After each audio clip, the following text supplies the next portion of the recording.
DRCR protocol I study that laser has very limited role. Because even if we do modified ETDRS laser, the reason why we have highlighted modified ETDRS laser is it is a less aggressive laser than what ETDRS suggested. But even then, with modified ETDRS laser, protocol A has shown that very few patients actually gain vision, and actually with time, most patients, even after laser, in center involving DME with poor vision, they kept on losing vision. However, as we now know from protocol I and subsequent various other DRCR studies, that if you treat these patients with anti-VEGF, these patients not only stabilize, they actually gain vision. I'm not going into the statistics just so that you know, but we know we can get all these DRCR trials for free on the net. So you can always go back and check out those statistics if you wish. But I think most of us now know that center involving DME with poor vision, we don't start with laser, we start with injection. But then comes the important, how should we inject? At least how should we inject if we have to follow the DRCR protocol, that is the protocol suggested by the trials. So the trials suggest clearly, or the DRCR protocol suggests clearly, that you start with 4 loading monthly injections, not 3, 4. If after 4 injections, the patient's macula is absolutely dry and vision is 6/6, if both these criteria are met, vision is 6/6 and the macula is dry, you can stop. If not, then you do 2 more additional injections, that is the 5th and 6th injections. As a matter of fact, DRCR protocols showed that even in their own cases, and those were patients with exceptionally good systemic control, more than 3/4 of the patients require beyond 4 injections. That means usually DRCR says that most patients will require at least 6 monthly injections to start with. Now what do you do after you have given 6 injections? So you have given 6 injections, and if the DME still persists, what do you do then? Well, the persistent DME is not an uncommon thing. Even after so many injections, even in DRCR trial, 40% of the patients had persistent DME. That means nearly half of the patients had persistent DME even after 6 anti-VEGF injections at 6 months. The important thing is, even then, even after 6 injections, if the edema is persisting, DRCR is very clear, you do not give up. You continue with anti-VEGF injections. Because there has been another study, that is the protocol U study, in which they showed that 1/3 of these patients who had persistent edema actually resolved with 3 more additional injections. In other words, DRCR tells you that you keep on pursuing with anti-VEGF only. And more importantly, what if still the edema is not going away, but the vision has stabilized? Now, if you see that you have given multiple injections, the vision is not dropping, the OCT is not drying, you can either do laser if there are leaking microaneurysms, or you can simply observe. Because DRCS, one of the important findings they had was that many patients with persistent DME end up not losing vision. So they do not say that if there is persistent edema, you have to go after it and give and make the macula dry, especially after you have given those 6 loading doses and also done laser if required. So the important thing is that you stop injections only if there is no improvement in vision or the edema remains unchanged, and this is beyond 6 injections. And consider laser if there is anything to do laser, but you don't switch. You basically continue with anti-VEGF only.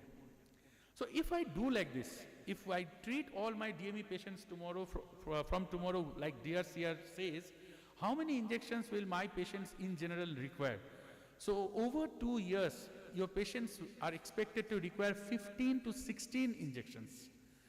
And though the number of injections will reduce with time, but there will be some injections required even after 5 years. Most important is, these large number of injections will be required irrespective of what anti-VEGF you are using. And the 3 anti-VEGFs that has been studied by DRCR are ranibizumab, bevacizumab and aflibercept. So whether you use the expensive one or whether you use the least expensive one, you have to counsel your patient, if you are going to treat according to the trials, that you may require 15 to 16 injections in the next 2 years. And what about follow-up? So DRCR says that in the first month, every patient should be seen every month. From the second year, the follow-up gap can be extended and you can see a patient once every 2 months, provided the patient has not required any injections for 3 consecutive months. That means either the patient has stabilized or become dry, something like that. Now, if you have to follow a patient so closely, then you can expect on average, every patient will require 10 follow-ups. That means they have to be seen 10 times or in over 10 months in every year. So 20 times in 2 years. So, and most importantly, DRCR keeps on saying that with their long-term trials, which have been now, some of them have 5-year data, that 80% of the patients will require to keep coming back. You know, they will not be stable for 3 successive months. So you have to keep on seeing them, you have to keep on injecting.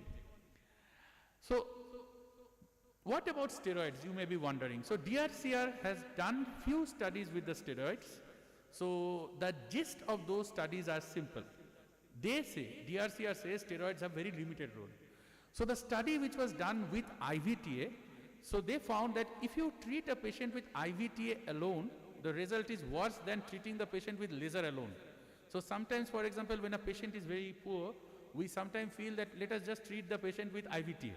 Now if you go by DRCR, they say that it is better to do a old modified ETDRS laser than to treat a patient of DME with IVT alone. What about Ozurdex?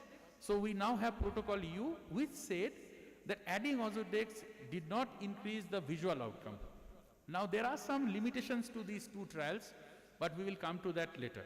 For example, the IVTA trial in which IVTA alone was tried, patients didn't often have vision improvement simply because they used a higher dose of IVTA and had lot of cataracts.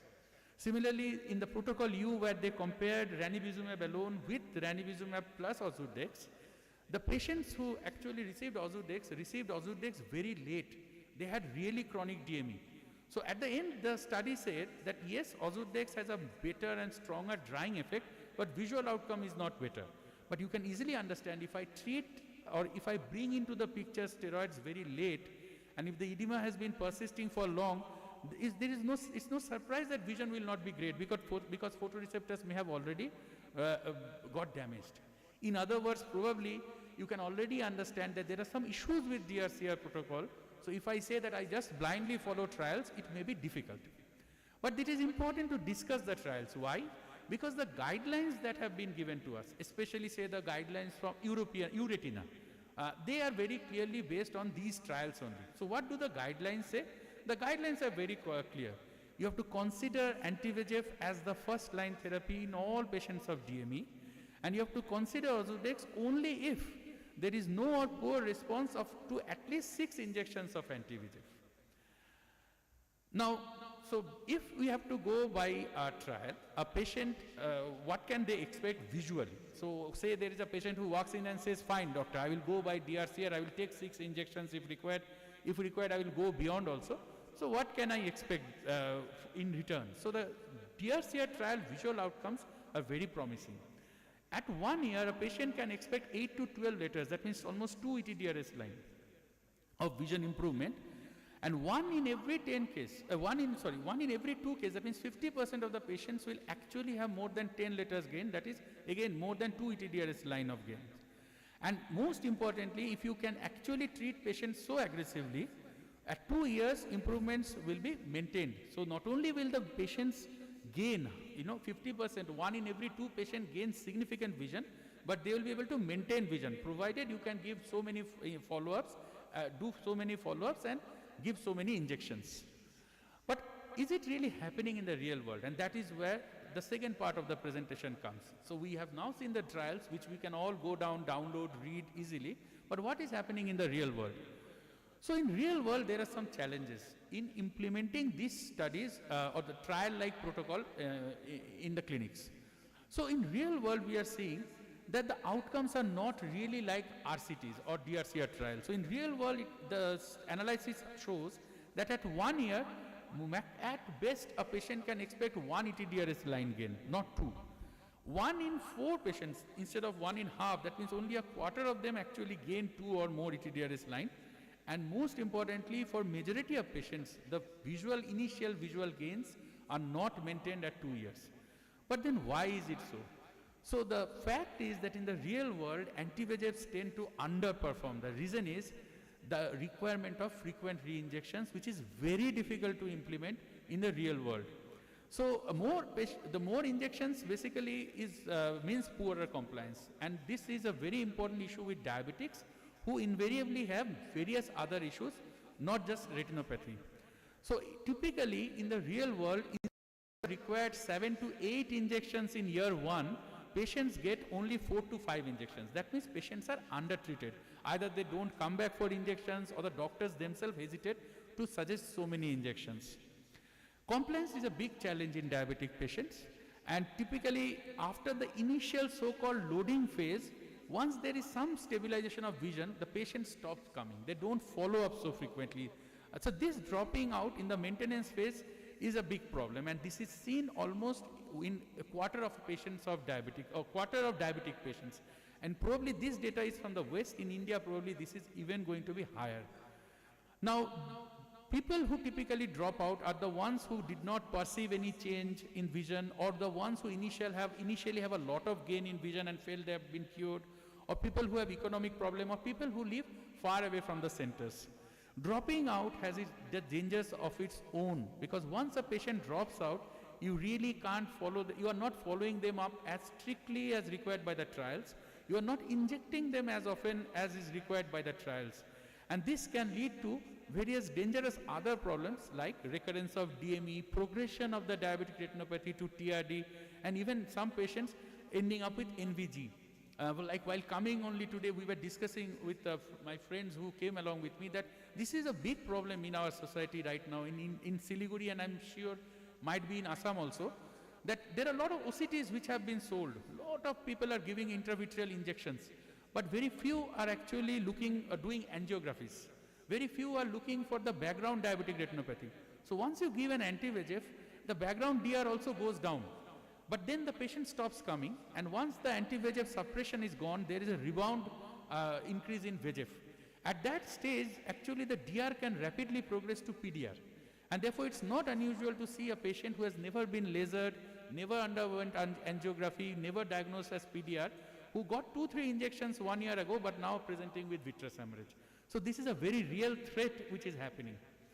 So we have to somehow therefore ensure that we can reduce the treatment burden, reduce the follow-up burden, because that way we can improve the compliance. And unless the patient is monitored closely, diabetic patients who have been partially treated with anti-VEGF may end up with worse result than a patient whom we have treated some other way. What other possible way? We'll come to that. So steroids, as told by DRCR, is that they are not really, they have very limited role, but in real world we see again and again that intravitreal steroids, especially Ozurdex, outperforming compared to anti-VEGFs. So meta-analysis of real world studies show that anti-VEGF patients of DME treated with Ozurdex actually have greater gain than patients of DME treated with anti-VEGF. The gain with Ozurdex is almost 9.6 letters, that means 1 to 2 ETDRS line, the same gain that was suggested by the DRCR trials, whereas in the real world, as I've already said, the gain with anti-VEGF is only around 1 line, 4.7 letters or 1 line. The reason maybe is the sustained action of the Ozurdex. Now, because of the sustained action of the Ozurdex, you are not frequently injecting the patients. The patients require few injections, and few injections means better compliance. It is very easy to understand that part. So 3-year-long real-world studies now show that 60% of patients of DME treated with Dex implant can be treated and maintained with 3 or fewer injections of dexamethasone, and 40% require just single 1 injection of dexamethasone. Now this of course again is a Western data where the diabetic control may be better. Even if we factor in that in our country the diabetic control may not be that good, but still people like us who use a lot of dexamethasone implant in our practice, we can say that most patients actually, if they have a reasonable diabetic control, they will not require more than 3 injections in 2 years. So that means just compare that with the 15 to 16 injections of anti-VEGF that you may require over 2 years. So the second real world challenge is, and this is very important, that the fact is that not all anti-VEGFs will respond to, not all DME will respond to anti-VEGFs. Now DRCR says if you have a persistent DME, keep continuing with anti-VEGF, and if after beyond 6 injections, if you see that you have repeated the injection 2 times more, so say patient has got 8 injections, vision is not changing, DME is not going away, you just observe. Though I doubt how many of our patients will be happy if we keep on giving them so many injections and they are not seeing much difference. So the fact is this problem of persistent DME or suboptimal response to anti-VEGF is true for all the 3 anti-VEGFs that we have seen, we have studied in DRCR studies. And therefore, we cannot be just, we cannot have a mind block that any DME I will start treating only with DRCR protocol guided anti-VEGFs. So today, luckily for us, we have a way to diagnose those DMEs who are less likely to respond to anti-VEGFs. These are called OCT biomarkers. Now there are certain OCT biomarkers which suggest the possibility of an inflammatory milieu. If these OCT biomarkers are there, in the real world, most of us retina practitioners will not stick to anti-VEGF, but will probably think of earlier switch. We'll probably think of earlier switch or initiate treatment with steroids itself. So what are these typical OCT biomarkers? So one is this severe intraretinal cyst.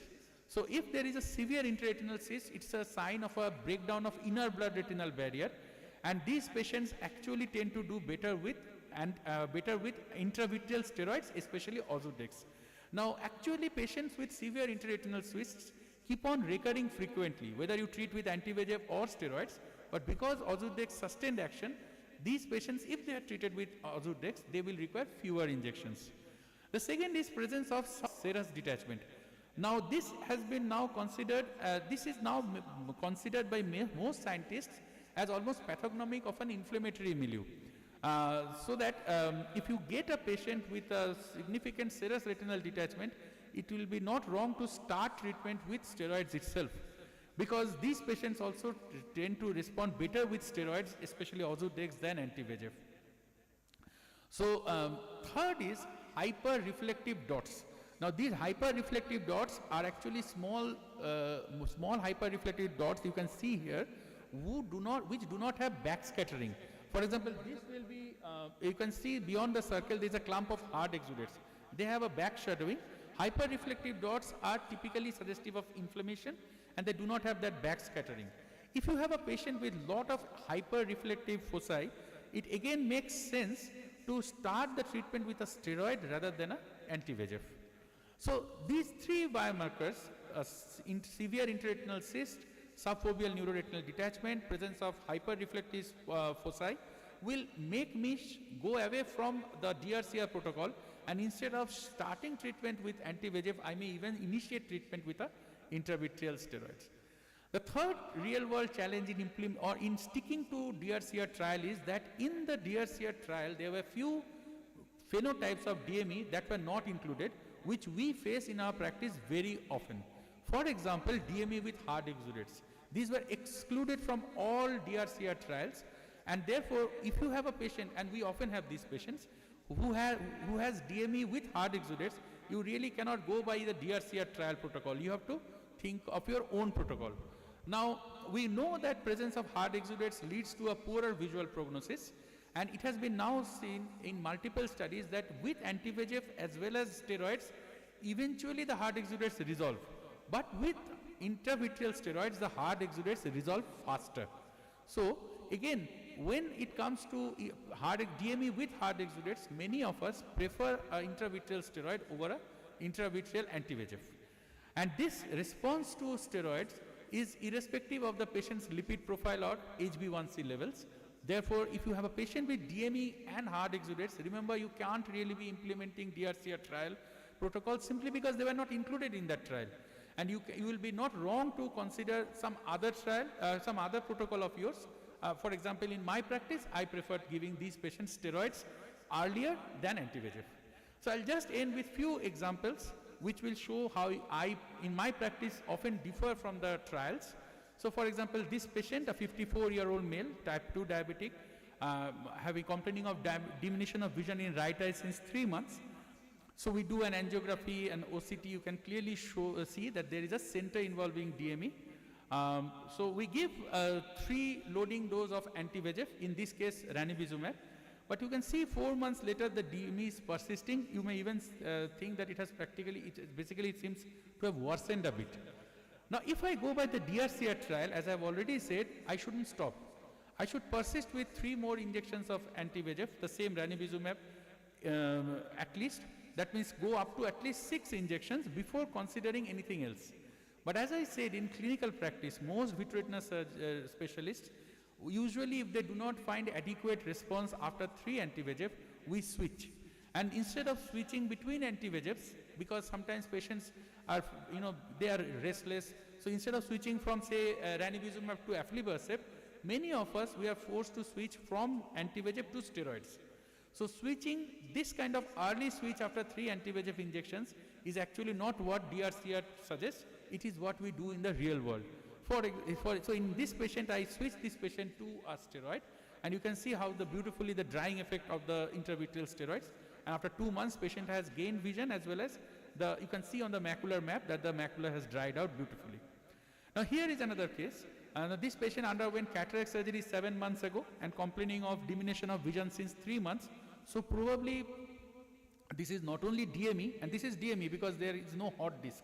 This is not post-cataract CME. This is DME, but maybe there is an inflammatory milieu also because the patient underwent a surgery recently. And of course then there is hard exudate. So as I have told you already, this is not a case which DRCR can tell us how to go about, because they never included these cases. So in these cases, usually what we do is, we typically initiate treatment with an intravitreal steroid. So that's what we did. You can see here how beautifully this steroid resolved the DME, and it has persisted. The macula has remained dried even after 6 months, and look at the beautiful resolution of the hard exudates. So here is another patient, again a patient with nephropathy. Now this is another thing, nephropathy, because why this issue needs to be discussed, because we now know that people who have compromised renal parameters, if we give anti-VEGFs regularly, as we know, as DRCR tells us, the anti-VEGF itself may further compromise the renal parameters. So typically patients with nephropathy will have this kind of, serous retinal detachments, grossly thickened macula. We prefer intravitreal steroids in these cases compared to anti-VEGF, simply because usually steroids have not been shown to have any such compromising effect on the renal parameters. Incidentally, if the patient is already on dialysis, just for the information, if the patient is already on dialysis, then maybe giving an anti-VEGF is not going to really harm. But there are many nephrologists who insist that if a patient is having renal CKD or some renal compromise, they are now insisting that we avoid anti-VEGFs. So in this patient also I gave a steroid, and you can see how this has resolved with time. Now just 2 more things why we need to always be aware of these systemic conditions, that the diabetes is not just, DR is not just about retina. So here is a simple case, a case of, again you can see a center involving DME. Now this patient was advised injections somewhere, and he came to me for a second opinion. So all I want to say is, say for example you get this case, okay, now you may have think, yes, we had this discussion that DRCR, this is OCT, center is involved, so center involving DME, let me initiate 4 loading dose of injections. Before you do that, please check the systemic parameters once. For example, you can see here totally uncontrolled diabetes. Now this again is important, because remember, trials include only patients with very well controlled diabetes. In real world, all your patients will not come with well controlled diabetes. There will be patients who will be like that. So when you manage DME, just because you have heard a lot about anti-VEGF and repeated anti-VEGF injections, please don't forget to check the diabetes and other systemic parameters. And this is the final case. So again another patient, you see this looks like a non-center involving DME. The foveal pit is normal, and you can see this thickening juxtafoveally, temporal to the fovea. So what do we do next? So remember, again, before going for injections, most guidelines suggest that if you are not sure about the background diabetic retinopathy score, do an angiography. So we did an angiography in this case, and you can see there is a new vessel, so much of gross CNP areas. Now this is the patient, if you just do multiple injections and leave him or her, and the patient goes home happy that, okay, my vision is stable, I can assure you, after a gap of 3 months, once there is no laser done, no PRP done, the patient will come back to you with a massive vitreous hemorrhage. So remember, diabetic retinopathy is not just about DME. Please keep an eye open, keep looking at the PDR status, possibility of new vessels also. So just to conclude, OCT and pharmacotherapy has revolutionized the way we treat DME today. If you have a patient of non-center involving DME, trials clearly say that laser remains the standard of treatment. For center involving DME, the presenting acuity is the deciding factor. DRCR trial protocols are actually very difficult to follow in real world for the challenges that I have shared with you. Unlike DRCR trials which say steroids have limited role, in our practice, day-to-day practice, we find steroids have a very definite role, and nowadays we often initiate therapy with intravitreal ozurdex instead of anti-VEGFs. However, most importantly, please don't forget to check the systemic status of your DME patients and also look out for PDR, because PDR is what makes us blind. So please don't forget about that. Thank you so much for this patient hearing.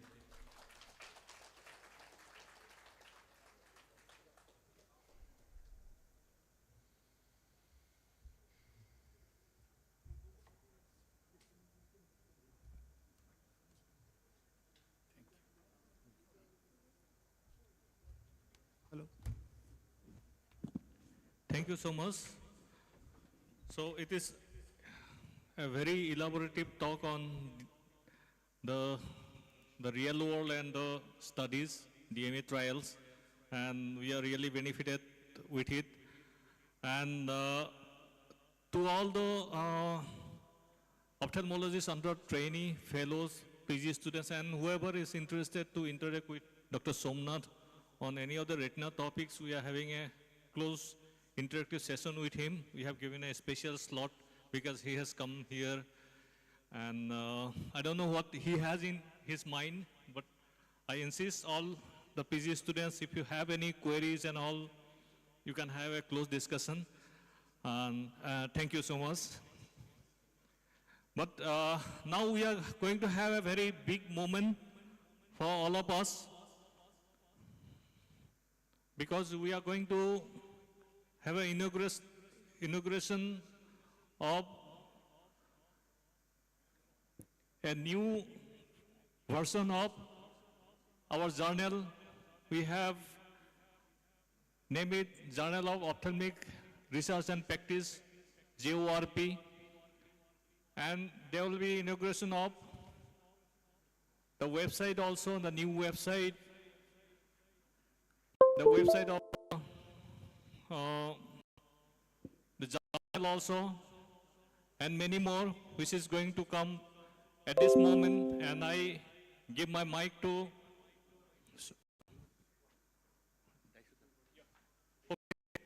let us arrange the session for this unique moment.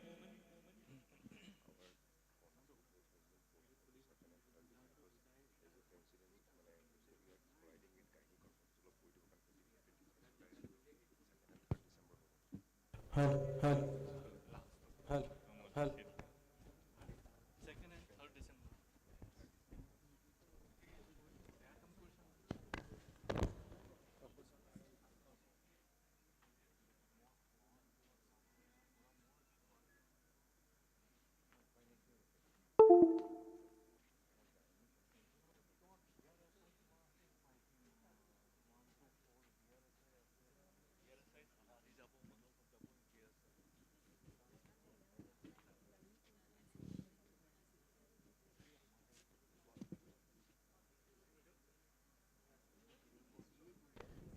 Hello.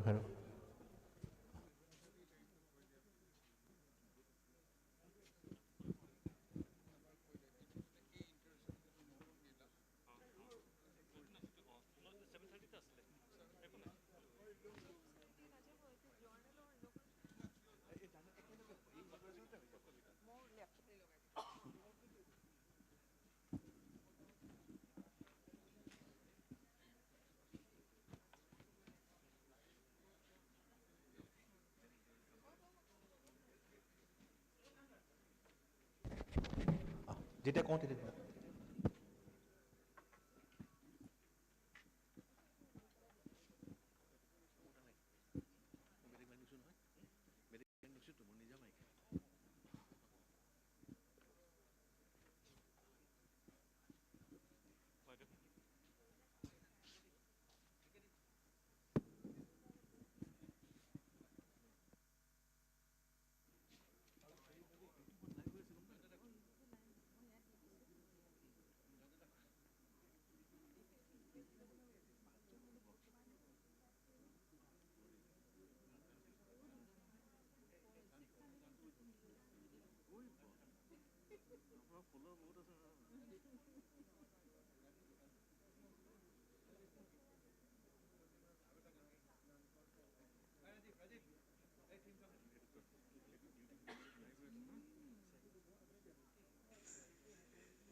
Welcome to our midterm conference of Ophthalmology Society of Assam to Kaziranga.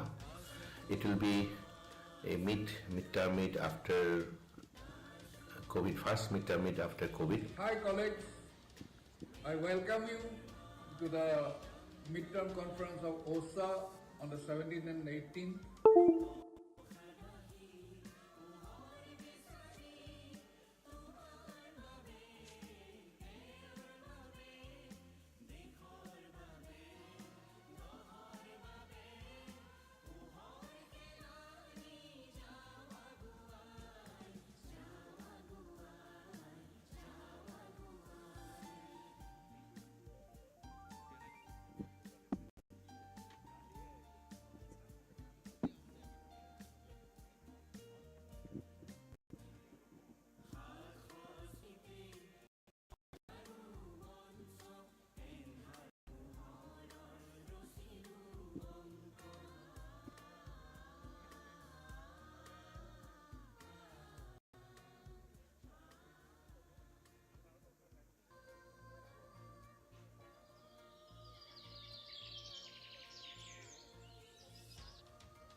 Welcome to our midterm conference of Ophthalmology Society of Assam to Kaziranga. It will be a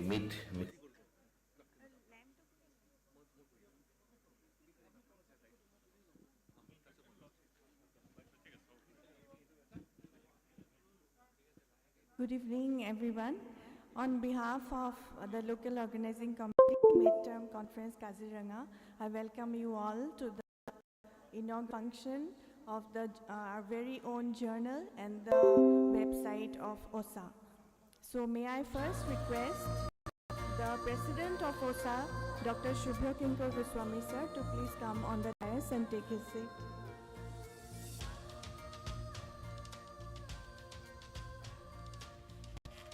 Now I request the Secretary of OSA, Dr. Jayanta Kumar Das, to please come on the dais.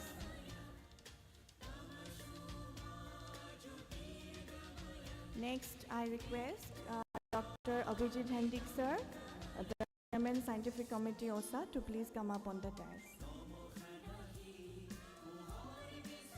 Now I request Dr. Jayanta Burra sir, who is the organizing chairperson of midterm conference, to please come to the dais.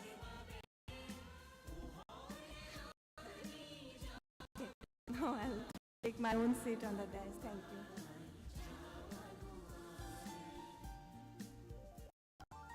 May I now request our President, Dr. S.K. Goswami sir, to say a few words.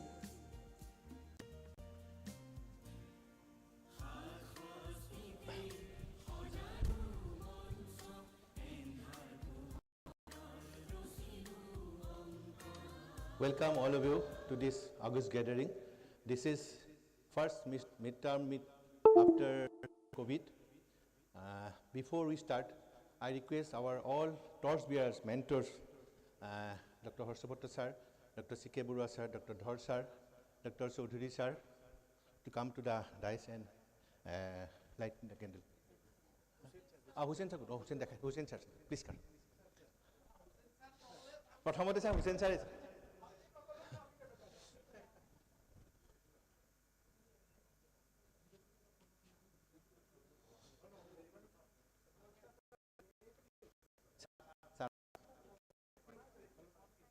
এইফালে চাওক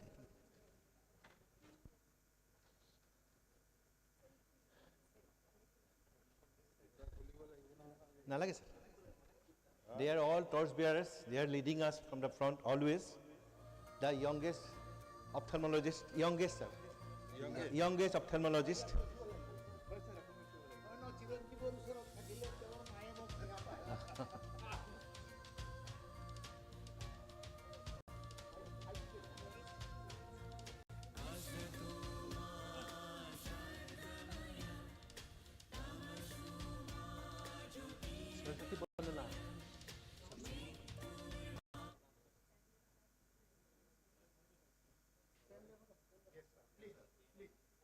এই জুমুর জুমুর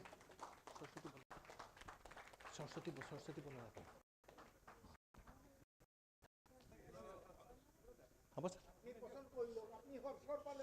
না হ'ব sir আপোনালোকে দিলে হ'ল sir আপোনালোকে দিলে হ'ল sir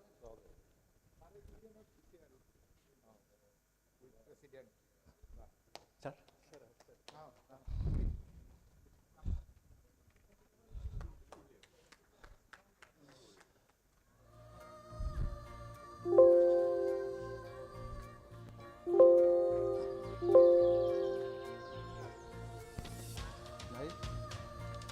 Welcome to our midterm conference.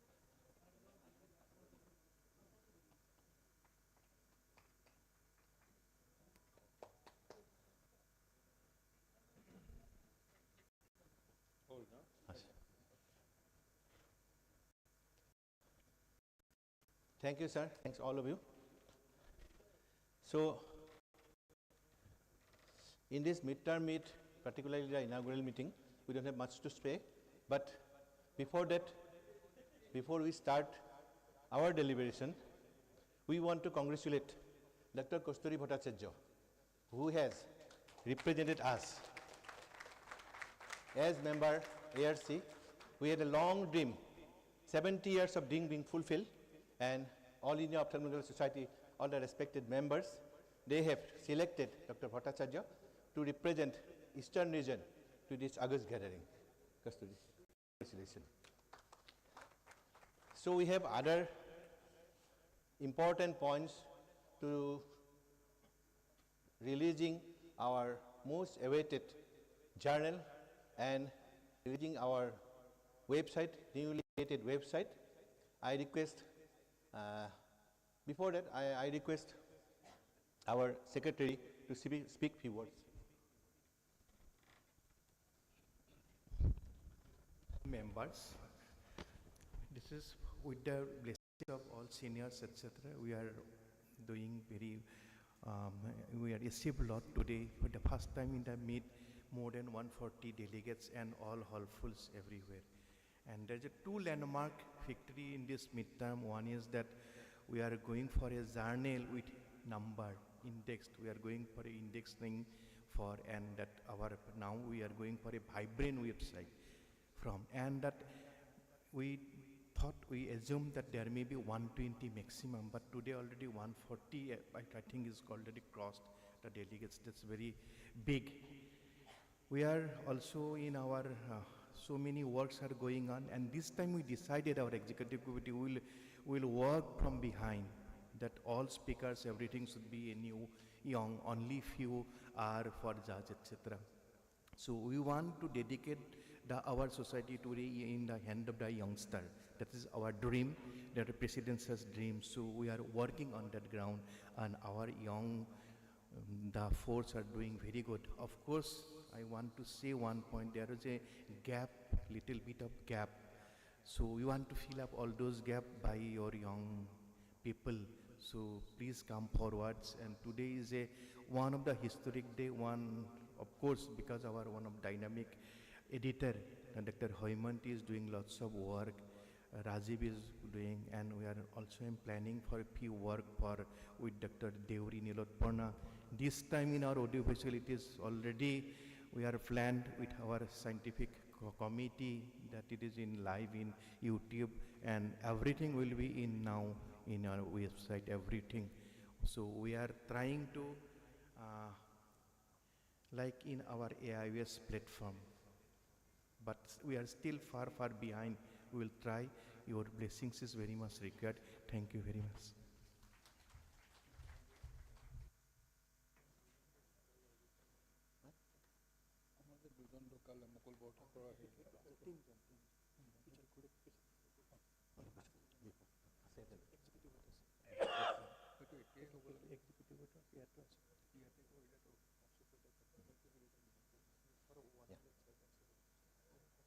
Before we start our next agenda,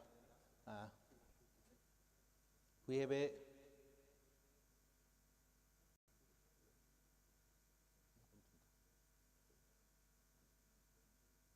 lost three of our most respected members. So in their memory, we have Professor B.C. Kolita sir, Professor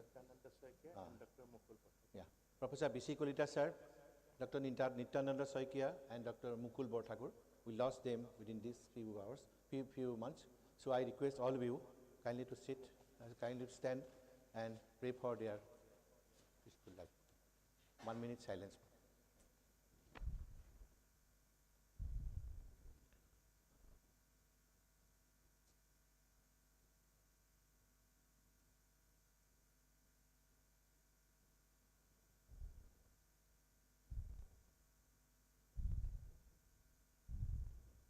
Thank you. Thank you. We have a special principle for this midterm meet because we want to give much more emphasis for the youngsters, and you have seen this evening that youngsters is presented and the mentors, they are just giving them guide. So I request Dr. Abhijit Handik, our incoming Chairman Scientific Committee, to give his speech.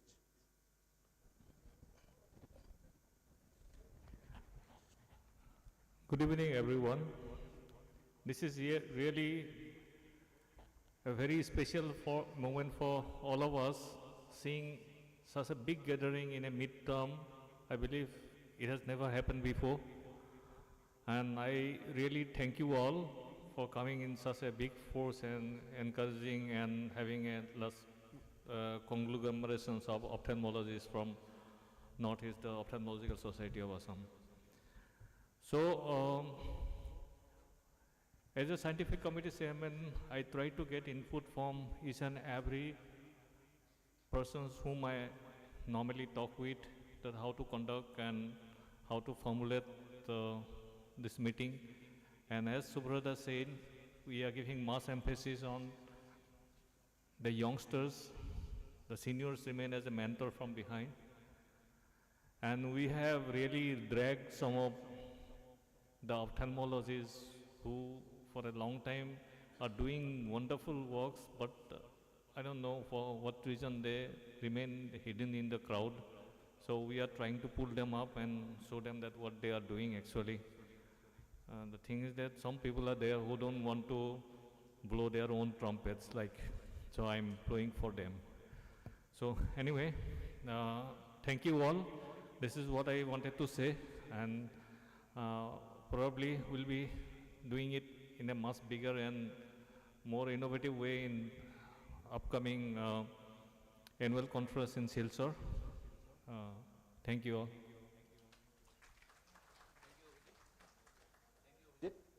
So when I took over SARS in the month of November, that time I had few dreams in my mind. The first dream was that we should reintroduce our midterm meet. Then I had a dream that we must have a permanent our office. Next we had a dream that we should have a peer-reviewed journal. Then I had a dream that we should have a very good website.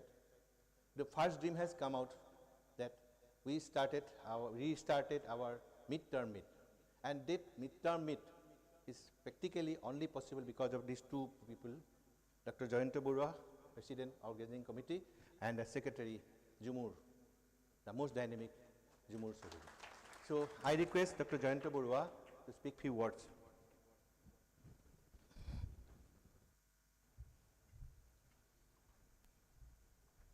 I'm really very happy to see such a big turnout, and it shows your enthusiasm for learning. Nowadays, learning was quite difficult and we had to really work very hard. And idea of this conference is to bring to you the developments so that you take up the heading and go along. So this shows that you all are very interested in your work, and this will help all of us to progress so that there is no difference between Assam or Nagaon or any other place in the world. So we have a standard quality ophthalmologist as compared to the rest of the world. Thank you.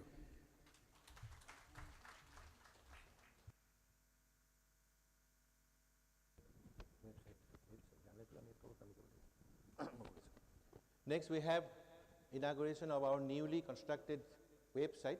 I request Dr. Rajiv Das to conduct this.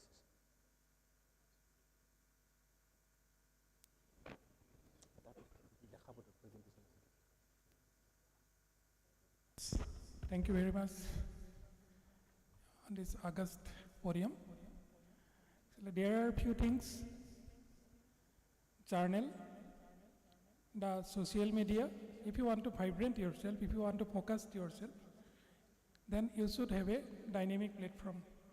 So please follow us on Twitter, please follow us on YouTube, please follow us on Facebook, and the journal. Before journal, I want to congratulate Dr. Madhurya Gogoi actually. He is the best pillar. 50% work already done by him. We are just 1 to 2%, we are just renovated it. So thank you, Dada, you are in the podium. Credit goes to you actually. We are just surfacing it on a cake, the ice cream on the cake actually. And thank you, sir. You can scroll us, we will update our constitution, we will update the membership. You can go through, all the links are given here. Channel link and other, all the things, previous proceedings. Dr. Nilit Prana have done a very beautiful poem. Proceeding, uploaded the proceedings from starting from the various, I think from 2013, it will be available, and later we will place very bit of skit-like scientific forum to the on the social media. So thank you, sir. Thank you, the August podium. Thank you so much. Thank you, Rajiv. So the last part of this very special evening is there. So before I start, I congratulate Dr. Madhurya Gogoi because he has single-handedly conceptualized what is journal, because he has done so nice OSA journal, and that has inspired us actually to how we further proceed further. So give a big hand, standing ovation rather, to give a Madhurya Gogoi. Madhurya, please come. Because he has not only done the journal, but he has done the website, all works, all official works, everything Madhurya has done. Now I request Dr. Hemanti Chaudhary. When I took over the search, and we had the first executive meeting on, I think, 13 November. That time I had a plan that we should have a very good peer-reviewed journal, and I just asked her, you have to show your caliber within 6 months, because we have our midterm meet by any means, and that time you have to show your caliber.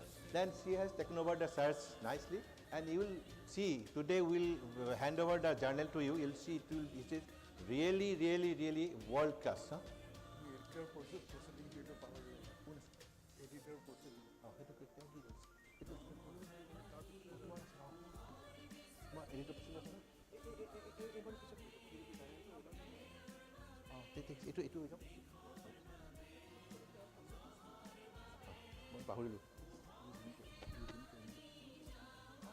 Thank you very much.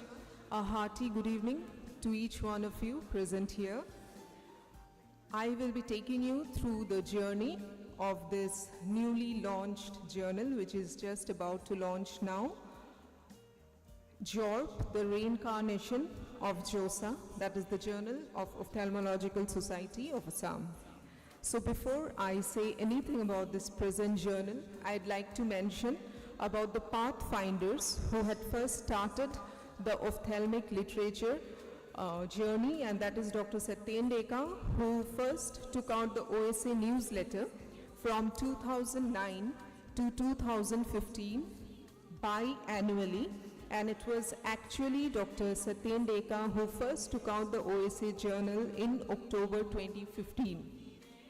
Then this journal got a new look and a new picture, and Dr. Madhurya Gogoi, as has already been mentioned, has given it a new life, and he took out incessantly 6 issues in 6 years, and this was called the Journal of Ophthalmological Society of Assam.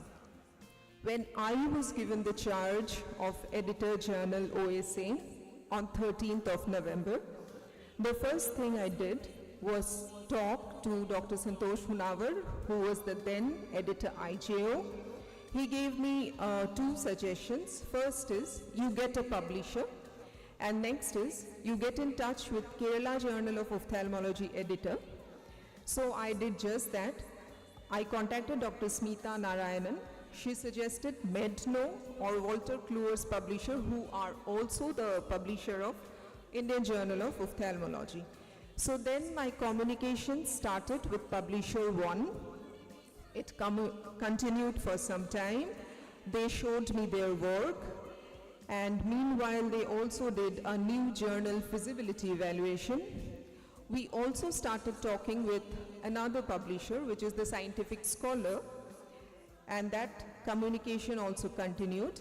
And then they showed me their works too. They are also the publisher of ISM SICS Journal, of I Hope Journal of Ophthalmology, and in the meantime I also did some research on my own, because as S.K. Goswami sir said, he wanted the journal to be peer reviewed, number 1, number 2 indexed. So what were the requirements so that we can make the journal peer reviewed one? So the idea that I had in mind, I thought I'll try to do the same thing with the JOSA, because I did not know that the JOSA could not be done. It is when the publisher told me that these are the certain things which are not there in that one.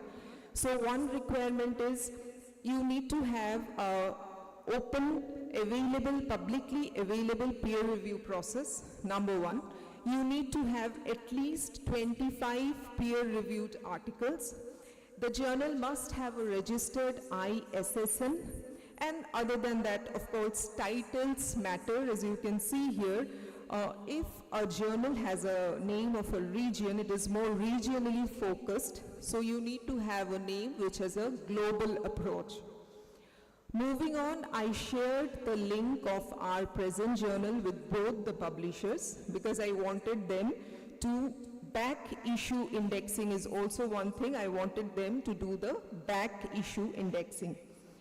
After they have evaluated all these journals, they got back to me and they said that you please note this is an article of 2022 JOSA, and though the quality of the article is quite good, you will note here that there is no QR code, there is no how to cite this article, and there is no DOI. Now coming to what is DOI, note here in all these are Indian Journal of Ophthalmology screenshot, you will note that whether it is a preferred practice, a review article, or an ophthalmic image, every article should have a DOI. These red boxes are the DOI. This is a JCRS screenshot with a DOI again. So what the hell is DOI? It is a digital object identifier by which any article can be cited or it can be traceable globally. So this is again a screenshot of our IJO. This one is a QR code, this is a DOI, and this is cite this article as. These three criteria has to be there in a publication to call this publication official. Moving on, when I was having those email conversations with the two publishers, In the meantime, we also kept on having these executive body meeting, mostly virtual, few physical. And there was this one person who said to me that you have my back. You go ahead, do whatever you think you need to do. You have my back, and that person is Dr. S.K. Goswami, sir. After the second executive body meeting, we started having online meetings with the second publisher. Why not the first one? Because we have some certain financial constraint, and we understood that the second one will be the better choice for us. So we had several rounds of online meeting with Scientific Scholar. Those meetings were attended by President, General Secretary Dr. Jayanta Kumar Das, sir, Chairman Scientific Committee Dr. Abhijit Hendik, Chairman ARC Dr. Satyen Deka, myself, Treasurer Dr. Kruto Kolita, Webmaster Dr. Rajiv Kumar Das. In the last week of December, they shared an agreement with us with OSA. It was signed in 26 December. They shared the invoice on 27 December. We made a payment on the first week of January. Then we decided on the first issue cover launch in the second week of January. And in the end of December, I started forming the editorial board members. So I contacted 31 international advisory board members, 3 confirmed, 20 national advisory board members, 12 confirmed, 23 section editors residing out of Assam, 12 confirmed, 25 section editors residing in Assam, 23 has confirmed, and of course the OSA representatives. And with that, total of 53 editorial board members were included in this journal. The publisher shared with us the website link on 23rd January. I shared that with the executive group on 29th January, and the website was live on the 2nd of February. I shared the website link in OSA group and all other relevant group on 8th of February, and I actually made my mom look up the Ponjika so that I get a good response for Amrit Jog. And I then started in the second week of February, I started sending out advertisement requests to companies. I sent to 26 companies, 4 have paid and confirmed, and committed till now is from 8 other companies. And this was a letter call for paper which was sent out to all the OSA members who have their updated email ID with the database. That is with Dr. J.K. Das, Secretary. So it was mailed to all the members on February 16th, again for the second issue on May 8th. And now, as while I am talking to you, the new issue online has been mailed to you on your email IDs. You can check on your mobile. The new issue is now sent to you on your email ID. From February 10th to March 19th, I have bombarded all the OSA members with messages of please send me your scientific article before 31st March. And not only to all OSA members, I have also sent them to non-OSA members, to ophthalmic fraternity across India whom I know, somebody whom I don't know but whose contact is in my mobile. So these are the screenshots of the messages. And this is a screenshot of our website on 15th June. Please see in the first month, that is on February, I received only 2 manuscripts. You can well imagine the frustration the editor will have after so much of fanfare. Of course, it picked up to 10 in the second month, 10 again in the third month. Now it has dipped down a little bit, but I'm sure after the journal is launched, this number is again going to pick up. And nowadays, for me, the best message in a mobile is new manuscript received in Jorp. I can almost compare that happiness to a last-minute goal by Messi in a tight FIFA World Cup of Argentina versus France. So as of now, this is the status.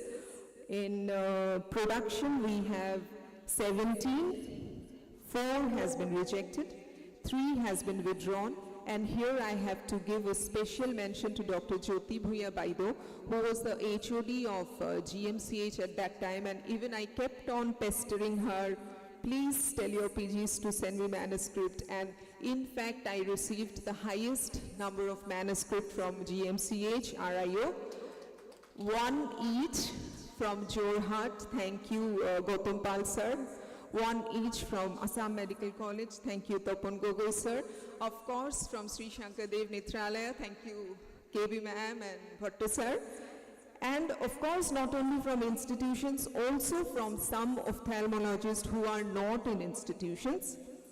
And here I'd like to mention one thing, a singer once said, the cool thing about writing is, if you write anything and once you publish it, it's there forever. It keeps on living in this world even after we are gone. So I would again like to congratulate all those who have made it to the first issue, and also again welcoming each one of you to please contribute manuscript, mainly original article for the second issue and the subsequent issues. Now coming to change, much water has flown under the bridge. Churchill has said about changes, to improve is to change, to be perfect is to change often. Coming down east, Robin Sharma, I really don't know who he is, but I like the quote, so I have carried it here. Change is hard at first, messy in the middle, and gorgeous at the end.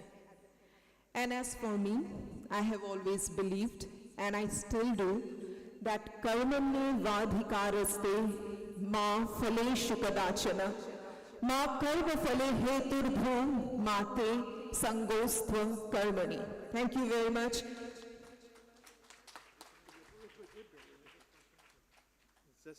I just want to say one point.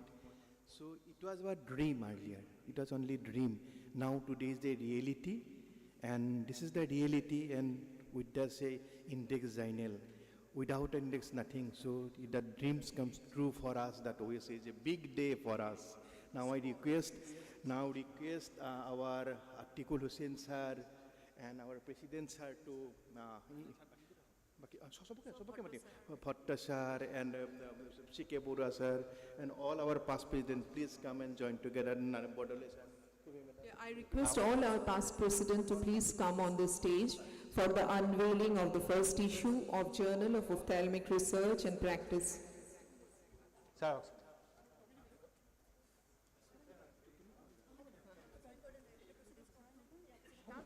Please. Yeah, what is the role of father? You are thinking about the mother. Encouragement. Encouragement only. Encouragement, yes.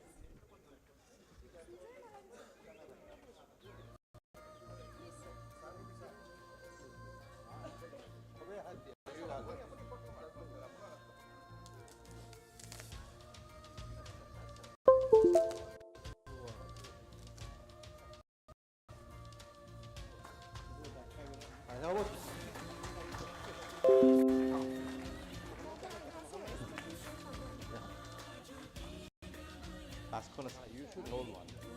Pasco, naik kamu. Aku naik. Oh, baik. Maju, Pasco. Kau naik saya, aku siapa?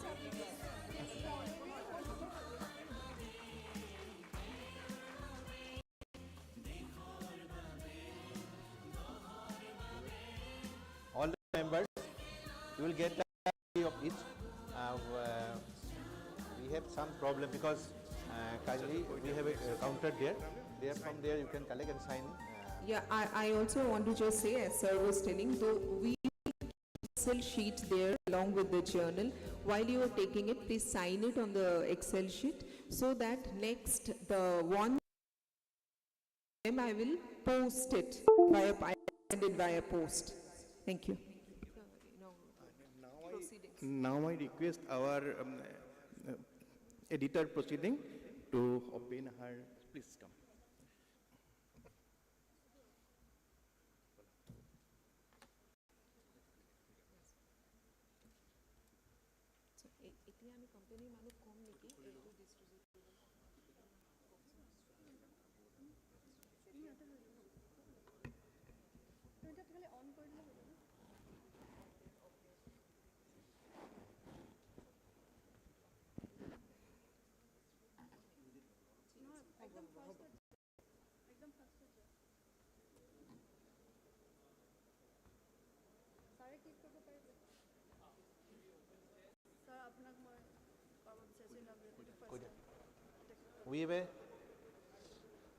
We have a very young, energetic team this time.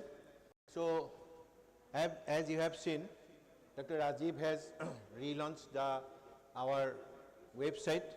Dr. Himanti, she has we have released the journal, and now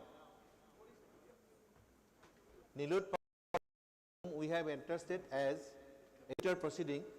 Earlier we had some problem with the proceedings thing. So, Nilut Para? So she has done another Herculean job.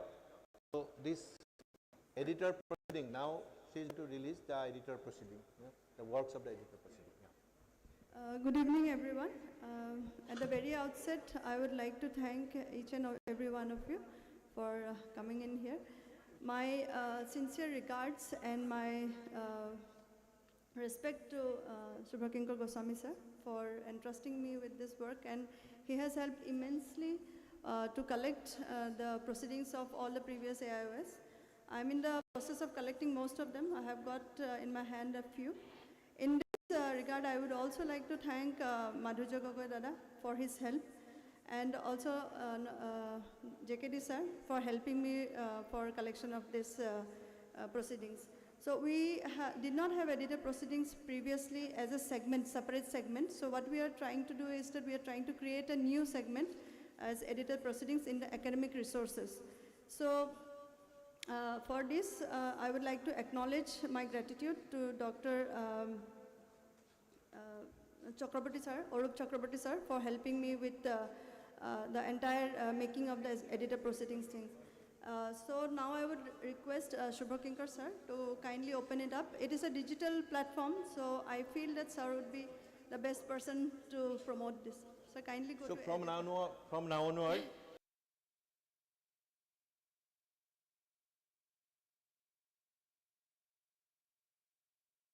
to all the subsections, and you will see what subsections we have created. Academic resources. Sarak Purvadya.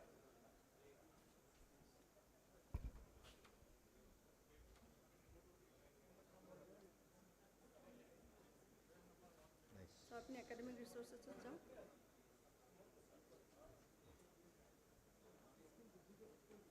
So you go to academic resources. so when you can see, then if you want to go for editor proceeding, Yes, sir. this is marvelous job. So in the editor proceedings, we'll come up with a lot of things like instruction courses, free papers, keynote address, e-posters, books, YOSI. Then you have one more. Scroll down, sir. Subspecialty and videos that were presented before. You will you can click on one of them, sir. This is a new segment. That is the book segment, which great. we did not have. So click on books, sir. Books, sir. Books, sir. So for the young people who did not have access to certain books like the American Academy latest editions, who did not have access to new investigations in ophthalmology or the NEMA books, we have incorporated these books, the entire AO series and everything, and you can download it for free. You don't have to pay anything for this, and we will keep on uploading this. So this is a new segment that we have for the students benefit. That is a great thing. Great. And Yosi session, she is the mentoring all the Yosi session, no? Yes, sir. And You can go back. They took back. Good. and all the ophthalmologists, they should be the member of Free Yosi. paper to paper, sir. When you go to you will have best paper, you will have free paper abstracts, you will have different abstracts from the previous ones. This we have kept it in the PDF form, and shortly you will also get it in different forms, but it will not be downloaded by you. So because the privacy has to be maintained, so therefore we are trying to upload all of them. So in all the videos that have been uploaded or have been played till now, the best videos, you will find the videos in the YouTube, which will be done by Dr. Rajiv Das, and the link will be shared in the editor proceedings. You can directly go to the link and you can see all the videos that has been uploaded and all the best videos also. Along with the OSA conferences, you will also get a view of the different national and international conferences that were held in Assam in the recent past, and you will keep it as a backup and keep it as a in your own cloud for later on. Move kora nai. Backward.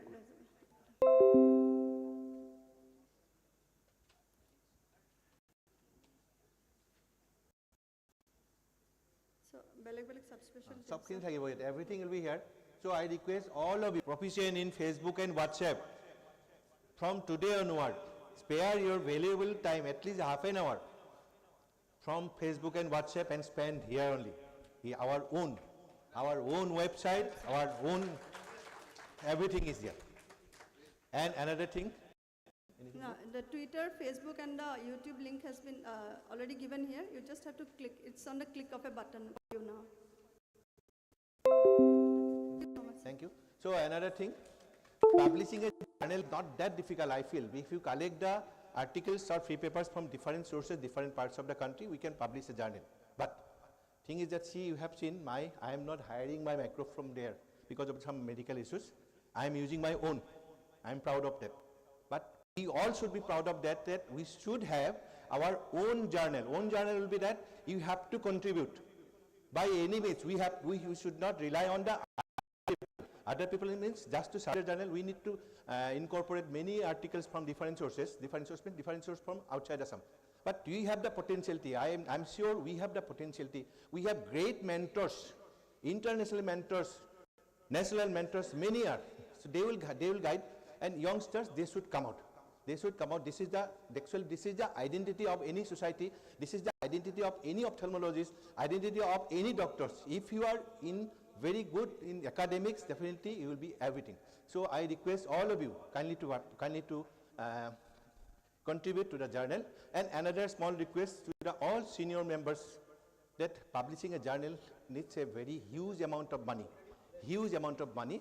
So kindly tell all your pharma and surgical people that you contribute something for our scientific cause. If we force them, no, then only the contribution will be easier. So two requests I am giving. With these few words, I conclude here. But before I conclude, definitely we need to hear few words from S.K. Chaudhary sir, because he eagerly waiting to give the formal invitation again to Silchar.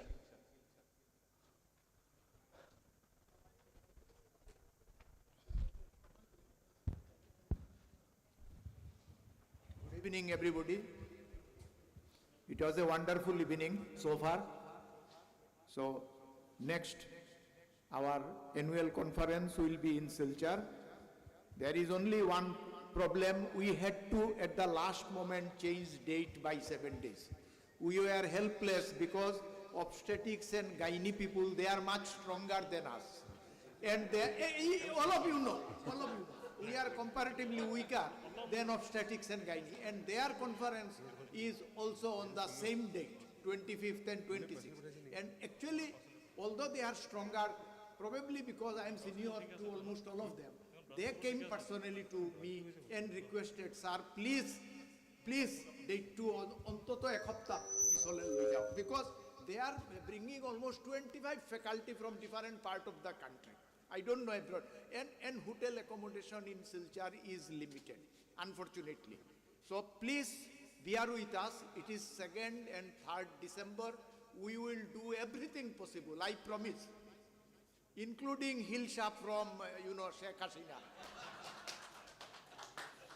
So please, you see, today's flight from Silchar to Guwahati was horrible.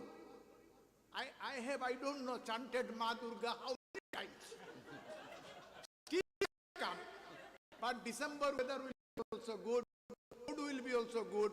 Hopefully everything will be good. We will try our level best to make you comfortable. And regarding journal, since I have been seeing from day one, because Hoimonti is my daughter. So what I really feel that original article is the most. I was also not associated with this, journal business, publication, all these years. Get one or two journal, read sometimes they are in my almirah, maybe without reading also sometimes. Maybe yes, I should say the truth to the younger generation. But original article, we don't have shortage of raw material. I must tell you, all of you have got raw material. So many theses are being published from every teaching institute. We can convert them into, putting some effort, we can convert. And of course, the level of work that Harsha Bhattacharya has shown to us, it is, I really feel it is, even in American academy, maybe very few paper will be of this standard. The level of work that we can do here in Guwahati or with IIT collaboration. So we have actually scope. Assam University is there in Silchar. They have lot of, people have done PhD in ophthalmology. Our, sitting there PhD, I think in the back last bench. Mir Aisen. Mir Alam? Mira sir, Mir Alam. So we have lot of, potentialities in Assam. So please try original articles, because Hoimonti already told to have, not just peer review, to have index, you have to have as much as some 25 or something, original article. So in coming, years, we must to have published with original article from our place, from Assam. And of course, adjoining state also, we should incorporate. Thank you once again. I invite wholeheartedly on behalf of Barak Academy of Ophthalmology, please do come. As long as this body is, working, I should do something. So please come. I'll tell you how best I can help you and make you happy in Silchar. Thank you. Thank you, sir. Hopefully all the attendees present here, they are eagerly waiting for your ilsas and all this, no, sir? Thank you, sir. We'll go. So, we have some other entertaining program. Now I hand over the mic to Abhijit. Thank you so much. We just witnessed some historic moments, and already Chaudhary sir has infused some adrenaline. I want to infuse more with the ophthalmic debate. I request Dr. Madhurya Gogoi to moderate this ophthalmic debate session, and I would like to call the adjudicators, Dr. Sige Bora sir, to please come to the dais. Dr. Narayan Bordoloi. Dr. Narayan Bordoloi.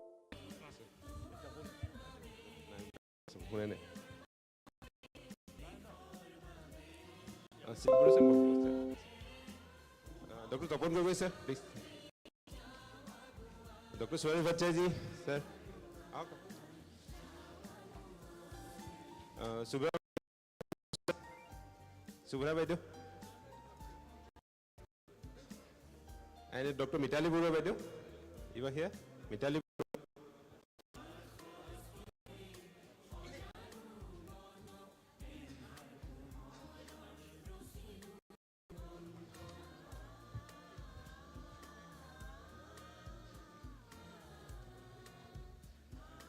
There are 5 topics to cover.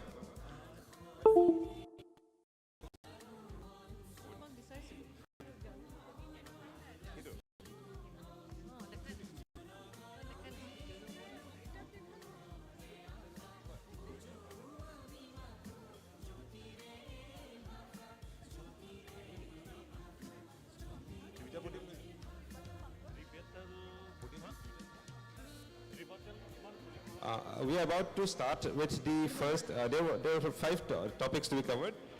The first is manual small incision cataract surgery. Dr. Nilutpanna will start it off.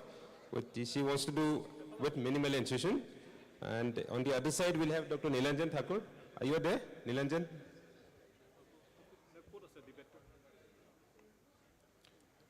And Dr. Nilanjan shall cover the topic of minimal manipulation.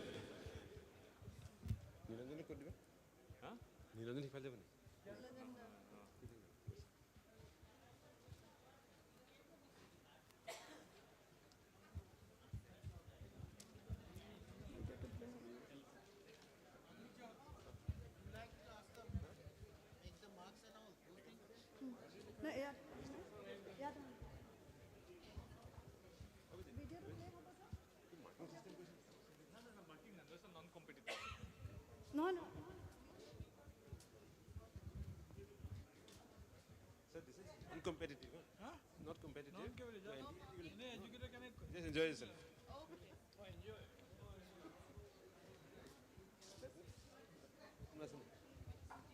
Okay, Nilatpana, you can start. I can Okay, start. just stick to your time. We are little started a little late. Okay, please. Okay. So, I'll start.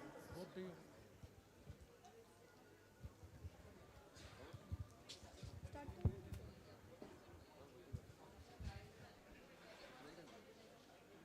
Yes, 4 minutes. Nilatpana, try to stick to a time of about 4 minutes. Same with yes. Dr. Nilanjan.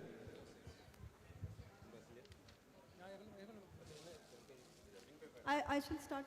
Yeah, please start. Yeah. Good evening, everyone. So I would like to, respected members of the jury and my seniors and dear colleagues. Today I'll be talking on 2 millimeter MSICS and I shall do minimal incision. I have no financial interest in this presentation. However, I would like to convey my gratitude to my guru and guide, Dr. Harsha Bhattacharya sir, for his constant encouragement, and Dr. Amulya Sahu sir for teaching me his technique.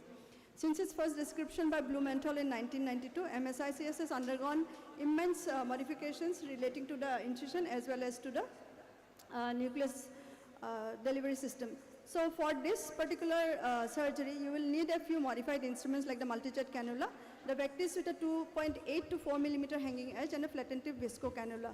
So here I'm going to show, So here I'm going to show you the video so that you get a idea about how it is done, and I have done this in the 3D visualization system. Play one again.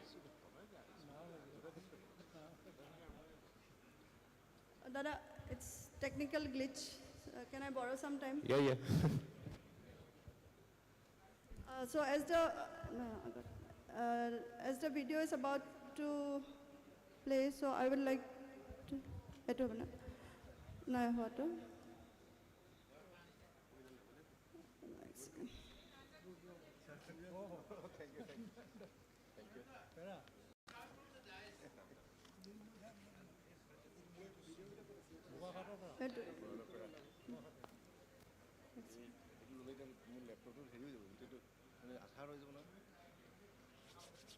এটা play হবে না play হোৱা নাই কিয় এনেকৈ play কৰিলেতো এইটো নহ'ব ন পিপিটি লগত লিংক আছে তো তাততো প্লে হৈছিলে ন I'm extremely sorry for the technical inconvenience.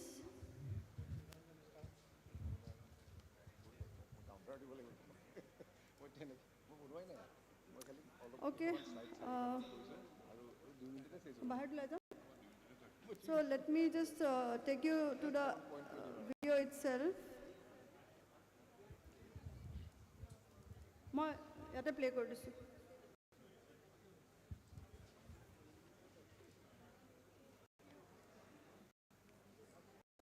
So as you can see here, this is basically related to the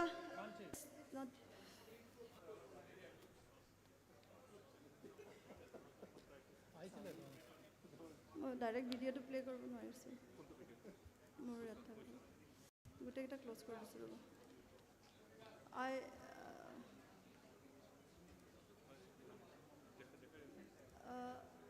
I can request my Okay, Nilanjan, you just start.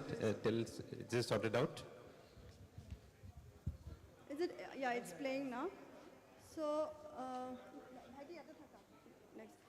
So, this technique actually relates both to the incision, wound architecture, as well as to the nucleus delivery system. So here we are basically trying to not only improve the surgical minimal incision, but also we are trying to improve the surgical induced astigmatism and improve our refractive outcome of the patient. So this is a 2 millimeter incision, frown incision that I have placed 1.5 millimeter behind the limbus, and 2 back cuts of 1.5 millimeter each on either side of the 2 millimeter incision has been placed. And as you can see, that the side, after creating the side pockets, I have gone into for the corneal incision.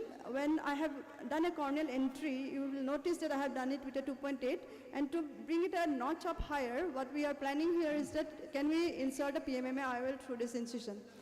So this vectis is a non-irrigating vectis. So when you do a phaco-fracture in this vectis, you will have to keep on injecting the visco with the visco cannula, and thereby this is a very soft cataract that I have used here because this was the Ingenuity system. And finally, because the vector forces are not directed towards the incision, so you can easily bring out the nucleus. You have to close, could you?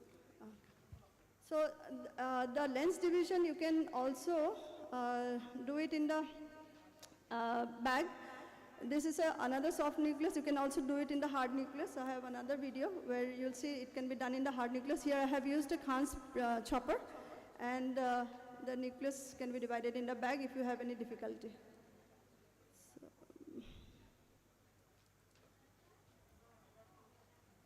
this is a hard nucleus. So coming to the presentation to Kotosa. So there is no flow in the presentation. I'm really sorry for the glitches.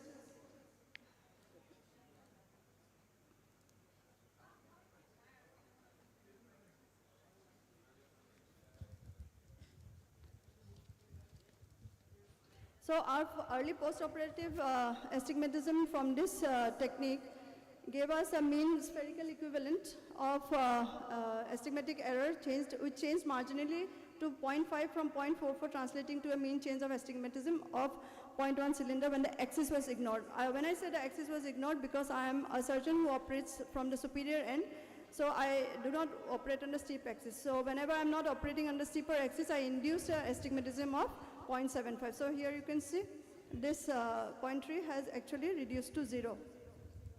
So we compared with the 2 millimeter and the 6 millimeter in terms both of astigmatism in a pairwise correlation, and also the endothelial cell count and the hexagonality and the CV, which was maintained in both the techniques. To bring it a little further more, we compared with phaco-emulsification, and as I had said before, we really tried, we maintained the endothelial integrity. The SIA was same in both the cases. And the wound integrity we checked with the ASOCT machine, and you can see that it is well opposed and the wound integrity is absolutely rigid. So this technique is not only a refinement of the incision by limiting the size, but also gives an astigmatic neutrality. Viscofragmentation is safer from the endothelium. You can implant both foldable as well as rigid PMMA IOL because of the wound architecture. It is cost effective, less carbon footprint, and most commonly and most importantly reproducible. It gives you gratifying surgical outcome for the patients. And I would like to end my debate by saying that we are all on the same boat. MSICS is a surgical based technique. It is like a potter who creates new potteries, and it is the creativity which you see when you see the same thing but you think differently, as quoted by APJ Abdul Kalam. Thank you so much. Nilupala, just stay. You can start. And, yeah, Dr. Nilanjan, please. Dr. Nilanjan will cover the topic of minimal manipulation. Good evening, everyone. I shall definitely do a SICIT with minimal manipulation. Screen. So, what is the key to a safe SICS? Why I want to do an SICS? First is to protect the corneal endothelium. Number two, to prevent PCR, that is posterior capsular rupture. Number three, to prevent any other complications. And definitely less manipulations. Now coming to the incision, we all want to give a small incision. Choose a frown incision which is astigmatically neutral. For me, the size of the incision and the size of the tunnel will definitely will depend on the hardness of the nucleus. Do a good keratometry, do a very clean SICS, and I assure you, post-operatively when the wound stabilizes, you will get a very less astigmatic power. Now, what would I do in a harder cataracts? My opponent has shown 2 millimeter incision with softer cataracts. Definitely not a 2 millimeter incision. I advocate an incision which can accommodate the nucleus. Number two, use viscoelastic properly above and below the nucleus so that the nucleus does not touch the corneal endothelium. And my preferred technique is phaco sandwich technique. And this is a time-tested technique. We use a vectis and we sandwich the nucleus between two instruments, put proper viscoelastic, and we take out the nucleus out. This is very safe for the corneal endothelium. And as a surgeon, I want to see a clear cornea on the next post-operative day. Now, why you want to increase the cost of the surgery and the time of the surgery? Very small incision means you spend more time in the antechamber, and that is detrimental to the corneal endothelium. You require additional instruments and investigations. You have to see the health of the corneal endothelium. Number three, more viscoelastics, all leading to more manipulations. Now, why you want to go for a foldable intraocular lens to a 2 millimeter when time-tested PMMA lenses are there? Of the incision should not be that much that only for making a small incision you'll make the sort of an unreliable operation or something like that. So optimum and with optimum incision size and optimum manipulation, I think all of that will give the best result for a cataract surgery. So I congratulate both of you for your presentation, nice presentation of your, Thank you so much, sir. Thank you so much. No, I should be getting a rebuttal, I guess. No, it's okay. I mean, He said why to do this. So my rebuttal is that I won't go in for a 2 millimeter incision for a brown or a black cataract. That is like, you never think about it. What I want to say is that you go for the LOCS, at least you can go up to LOCS 3 and LOCS 4 by this technique. And I have shown my results, I have shown my curve that you are absolutely safeguarding the endothelium. The first criteria for every surgeon is no harm to any other tissue. And every movement or every step should be purposeful. I'm not using excessive visco, sir. Okay, So thank you, the Nilupana. size of the incision should be on the hardness of the nucleus. Definitely. That is the And point. I really welcome you. Actually, we are on the same boat. What you are talking about is the basic SICS. So I welcome you to please come to the advanced SICS techniques. And I would be very happy as we are providing that at Sri Shankareva And Netralaya. we know that we are all of eco-surgeons doing SICS. Why we are doing SICS? To decrease the cost of the surgery. Okay, thank you so much. I think we have to I stop. usually implant a PMMA with a 2 millimeter incision also. I have shown you how you can do that without damaging the endothelium. Okay, we necessarily give you bisectors and trisectors. Okay. We have the snares also, we have the crans pre-choppers also. Okay, we have to move on from here. I mean, time is short. The next presentation will be you so on much. CSME. So, our both the presenters here. Gitumani, I can see. Dr. Manav is there. Sorry? Okay, please come. In place of Dr. Manav, Dr. Ingdi will be there. Yeah. So she will be speaking on anti-VEGF, and Dr. Gitumali will start with steroid, will be my first choice for CSME.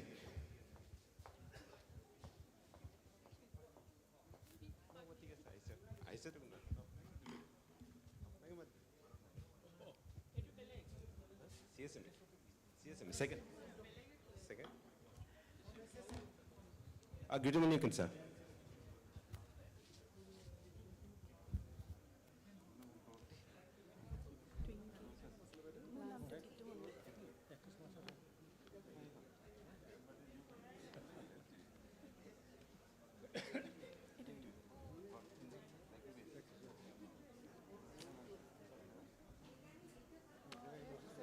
Good evening, August gathering.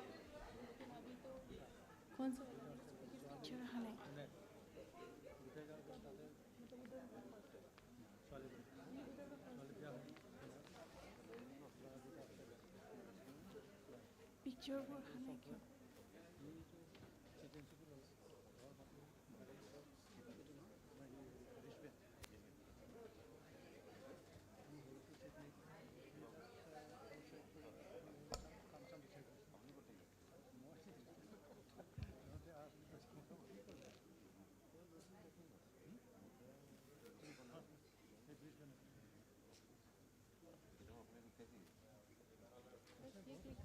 Gidumani, please, can you start?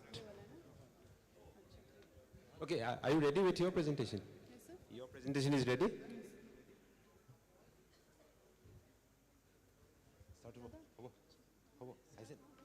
Okay, please start from your side. So, the first topic will just reverse the order. It will be anti-VEGF.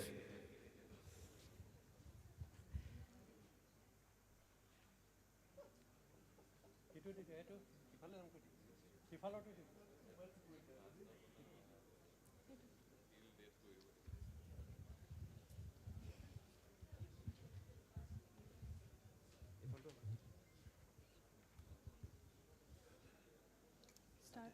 So when click.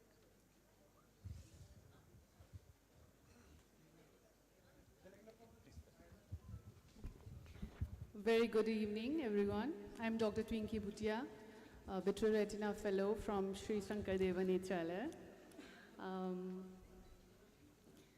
The topic of the debate is Extensive Diabetic Center involving CSMA, clinically significant macular edema. Anti-VEGF is my choice. Before I start, we've already heard our guest speaker, Dr. Somnath Chakrabarty sir, talking elaborately about the topic diabetic macular edema, and he has given entire real-life cases, real-life challenges, and clearly he prefers dexamethasone or the steroid implants as compared to the anti-VEGFs. However, I would want to do some justice to whatever I am speaking for, so I'll try my best. Why anti-VEGF is better than laser, everybody knows.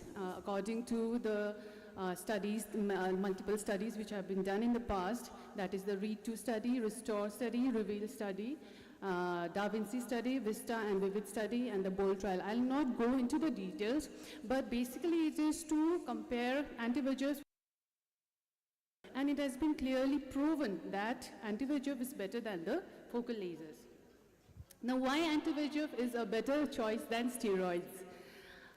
Somebody has rightly said, do less but no harm. So Protocol B clearly mentions that intravitreal triamcinolone, when it was compared with laser photocoagulation in diabetic macular edema, 33% receiving steroid injections had cataract. So it's not about only efficacy we should be thinking about regarding any kind of treatment. We should be very much specific about the safety protocol as well. So Protocol B definitely says that steroids will cause cataract, and it is proven. Protocol I, when ranibizumab anti-VEGF was compared with laser and triamcinolone steroid, ranibizumab was superior to both the treatment, and also it was seen that cataract as well as other intraocular pressure increasing side effects were less seen in the ranibizumab group. Another study was done in 2014 wherein head-to-head comparison was done between anti-VEGF bevacizumab and dexamethasone implant. And here clearly it mentions that bevacizumab gave best corrected visual acuity of 10 or more letters. And none of the bevacizumab eyes lost more than 10 letters. But dexamethasone implants, they lost more than 10 letters, and mainly it was due to cataract. Another meta-analysis was done by Nikhil et al. In 2022, wherein what they did was they searched online 14 published RCT data, and they compared the efficacy and safety of the intravitreal steroids, and they included all, that is triamcinolone, dexamethasone, and fluocinolone acetonide implants, and they compared the anti-VEGFs, that is bevacizumab, ranibizumab, aflibercept, and brolucizumab in the diabetic macular edema patients. Best corrected visual acuity and retinal thickness both were studied, and the result was both the injection intravitreal steroids as well as the anti-VEGFs, they had equal results as far as visual acuity was concerned, but intravitreal steroids had higher incidence of intraocular pressure related side effects. In persistent DMEs as well, my first choice would be definitely anti-VEGFs because it has been clearly mentioned in articles like Klein et al. In 2017, switching to aflibercept after initial bevacizumab or ranibizumab in recalcitrant DME cases, it gave good anatomic and visual outcome. Also, Chakraborty et al. In 2021 said they presented a number of case series wherein they said that brolucizumab is effective in persistent DME. Likewise, Barami et al. In 2019 say that aflibercept was effective in persistent DME amongst all those patients who were initially treated with injection bevacizumab. Now, definitely, the biggest disadvantage of anti-VEGF, as Sir has clearly mentioned before also, that it is the financial burden. Anti-VEGF costs from starting around 7,000 rupees to around 56,000 rupees per injection. And if the same patient requires multiple injections, then definitely the financial burden will be doubled or more. So the solutions, what we have come across is biosimilars have come in the market, which is much cheaper than the innovative anti-VEGFs. Also longer-acting anti-VEGFs like brolucizumab, faricimab, which has been recently FDA approved in 2022 have been started, and also anti-VEGF pod delivery system. These are the case presentations wherein, like, I'll just briefly mention, the OCT showed like CSME more in the left eye than right eye. Even after injections. You just have to sum up. Okay. The clinically, the field thickness was definitely decreased. Also in another case where there was CSME in both eyes with multiple injections, anti-VEGF, it was decreased. So to conclude, anti-VEGFs are the proven first-line therapy for center-involving diabetic macular edema. They show remarkable results in recalcitrant DMEs after anti-VEGF switch. Biosimilars are definitely available, so it has made cost-effective to much extent. And newer anti-VEGFs with longer action, better efficacy, and safety have been a real game changer. And this is the reason anti-VEGF is definitely my first choice. Thank you. Gitumani, please, on steroids for CSME.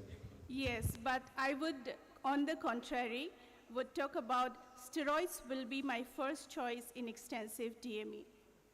My images are not opening here, so you have to bear with me. I will talk about my presentation without the images. I don't have any financial interest. We have to understand about the pathophysiology of diabetic macular edema. It is increased vascular permeability mediated by many inflammatory cells, cytokines, and inflammatory mediators, including the VEGF, resulting in accumulation of intraretinal fluid and macular thickening. Although the multifactorial nature of diabetic macular edema has become clearer, the most commonly used treatments now largely focus on definitely VEGF, as my partner opposite side had talked about. And what do the guidelines say? Consider anti-VEGF as first-line treatment of DME in most cases, but consider steroids when there is poor or no response to 3 to 6 injections of the anti-VEGF. Again, the mechanisms underlying the effectiveness of corticosteroids for treatment of DME are clearly multifactorial. These are leukostasis, upregulation of adhesion molecules and prostaglandins, retinal accumulation of macrophages occur in diabetics. Steroids, which are non-specific anti-inflammatory agents, acts to stabilize the blood-retinal barrier and reduce the capillary permeability by inhibiting leukocyte recruitment and enhancing the activity of the endothelial tight junctions.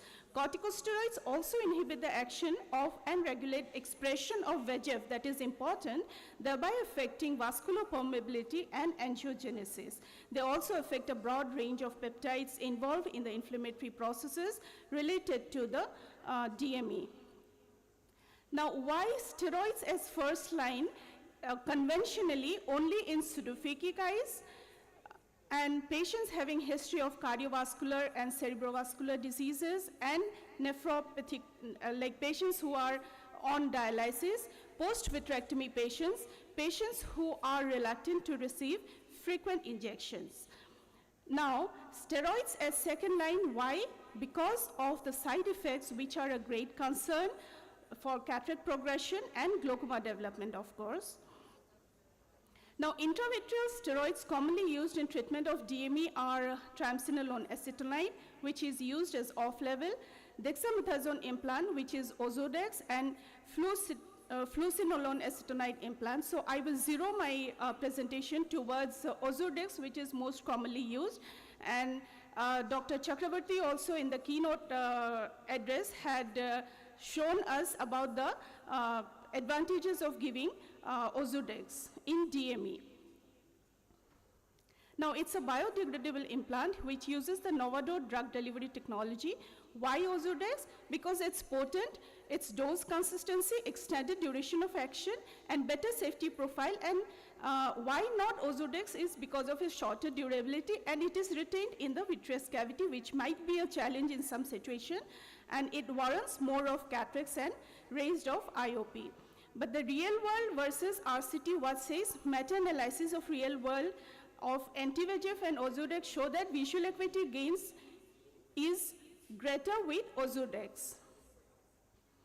And the difference in visual acuity gain is greater in treatment-naive eyes. So anti-VEGF underperforms in real world. Why? Because anti-VEGF patients need frequent re-injections. More injections means poorer compliance. Anti-VEGF cases are often undertreated. As already been mentioned in the keynote address, is that 4.7 injection in real world versus 7 injections in RCTs during the first year. So dexamethasone patient needs very few injections. Fewer injections means better compliance, and in a 3-year-long real-world study, 60% of DME cases needed less than 3 dex injections, and 40% needed just 1 injection.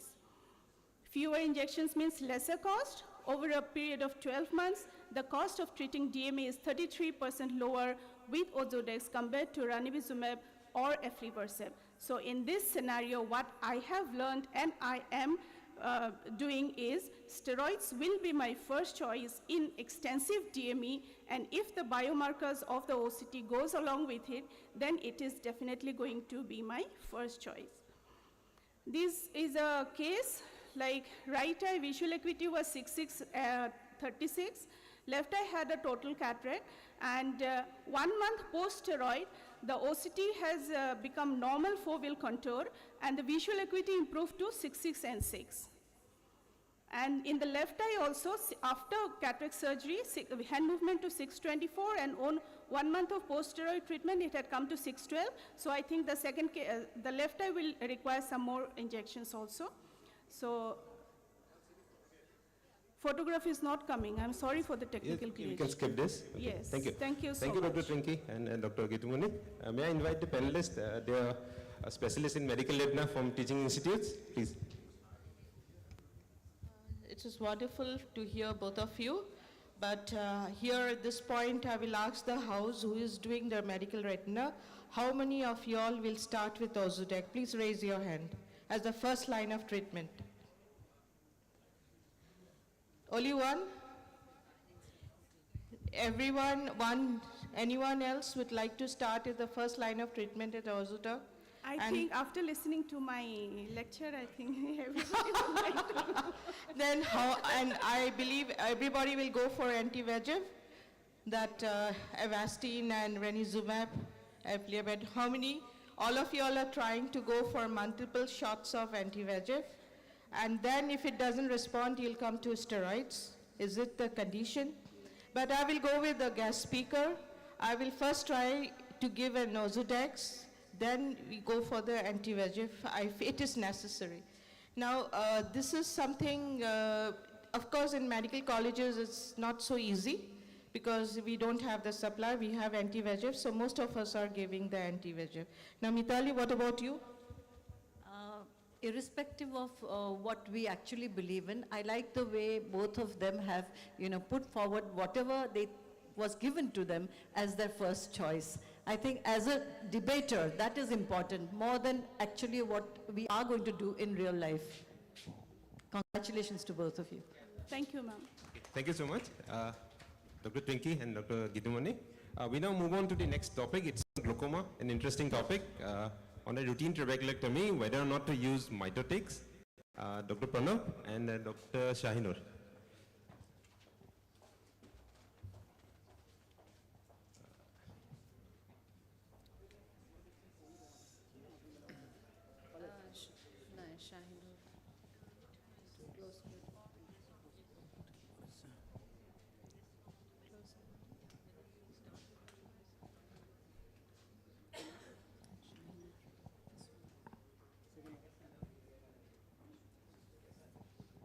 Dr. Shahinur, you'll start? Yeah.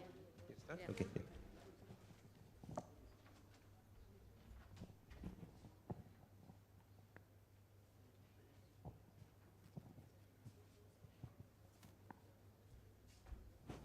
কি নাম sir পিপিটিটা কোনো কইতে আসলে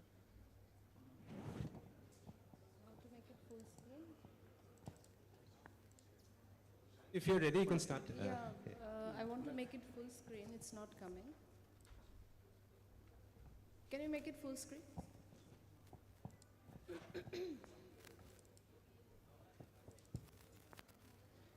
folder empty আছে না यहाँ पे belly पे है।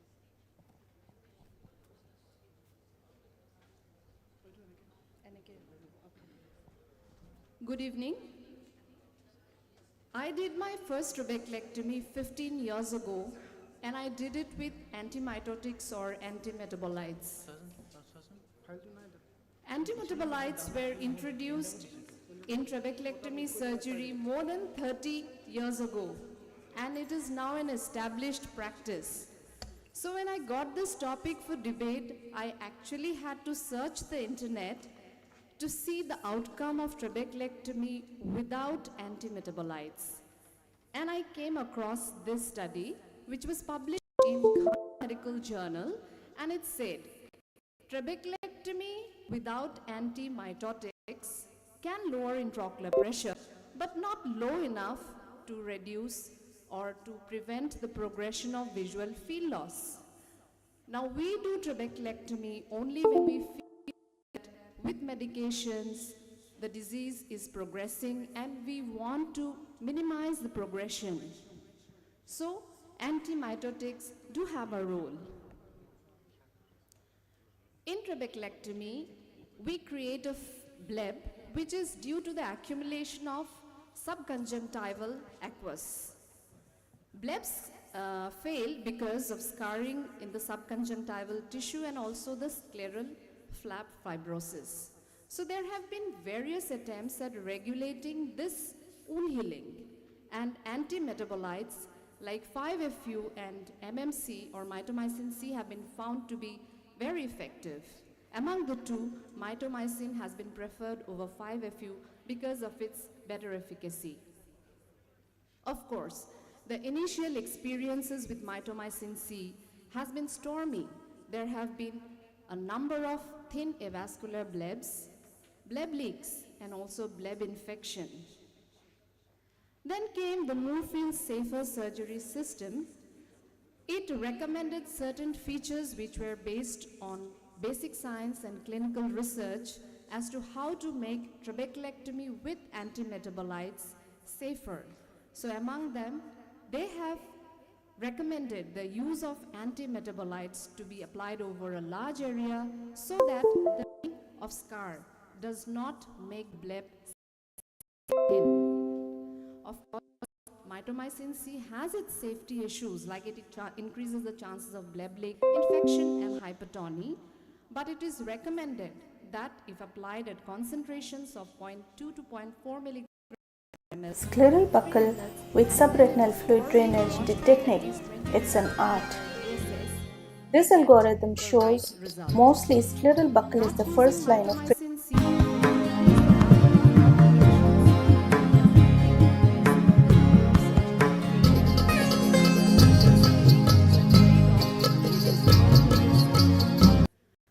Then, if by using antimetabolites in my trabeculectomy in the guided manner, if I can get an ideal bleb like this, which is diffuse, posteriorly located, and normal conjunctival vascularization, which gives me desired low intraocular pressure, I do my routine trabeculectomy with antimitotics. Thank you. Thank you, Dr. Shahinur. May I invite Dr. Pranab? He is the head of glaucoma services at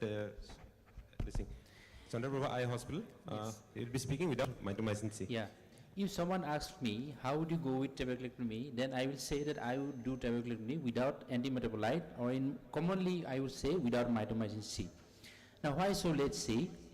So a good meticulously done trabeculectomy is the best option for controlling intraocular pressure and IOP fluctuations in glaucoma, not controlled with anti-glaucoma medications.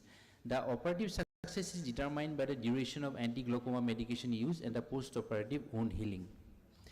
Now, the surgical modification of trabeculectomy include clear traction suture, a wide subconjunctival dissection, and use of releasable sutures. Wound modulation of trabeculectomy is possible by preoperative use of topical steroids with stopping of topical medication for short term. Number second, intraoperative use of ologen implant, and lastly I would go for in the two options are the main options. The last option is mitomycin C, of course, which I will not go for. Now why so? Because incidence of blebitis and endophthalmitis in mitomycin C is quite high, about 2.6%, and that is from research studies. So in preoperative use of how would you go? Go for fluorometholone or dexamethasone topically is used in the dose of 4 times a day for short duration of 10 to 15 days. This alters the subconjunctival environment so that postoperative inflammation control with postoperative steroids is better. During that period, oil anti-glaucoma medication is preferred and minimal or no topical medication is used. And these are actually studies that have been done, and these are the snapshot of what studies has been done. So and the next option is ologen. Ologen is a porcine collagen which is biodegradable.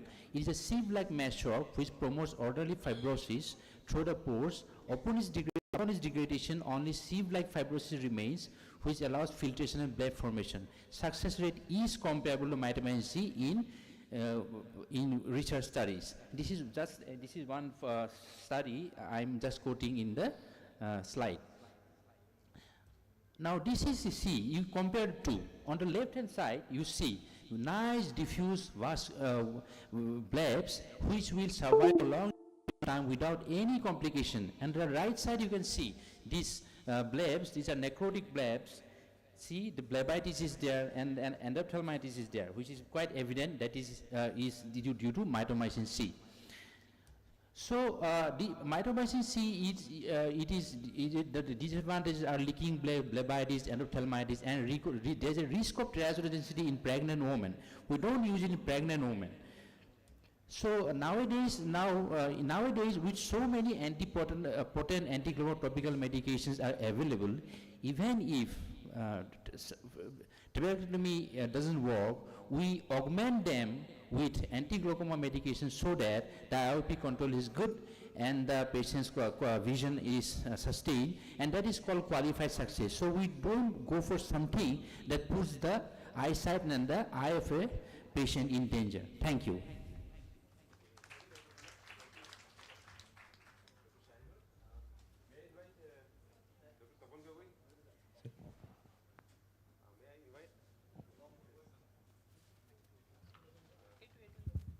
Dr. Tapan Gogoi for the summary of the two topics.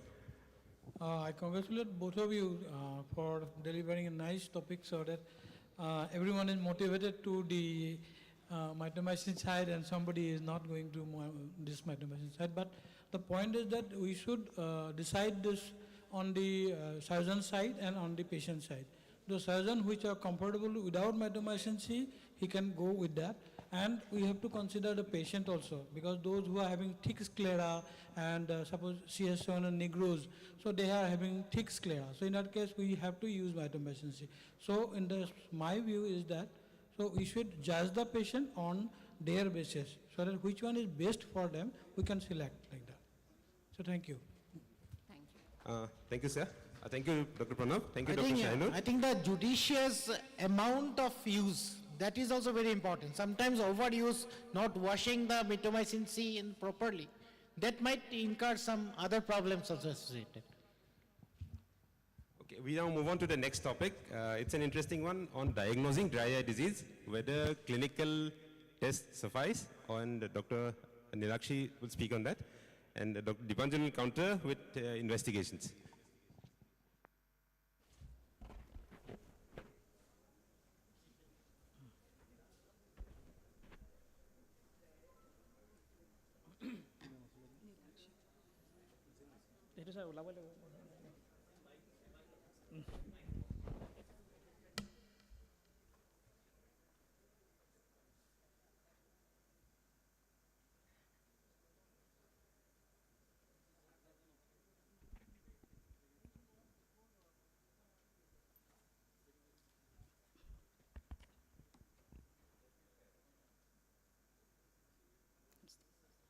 A very good evening to one and all gathered here.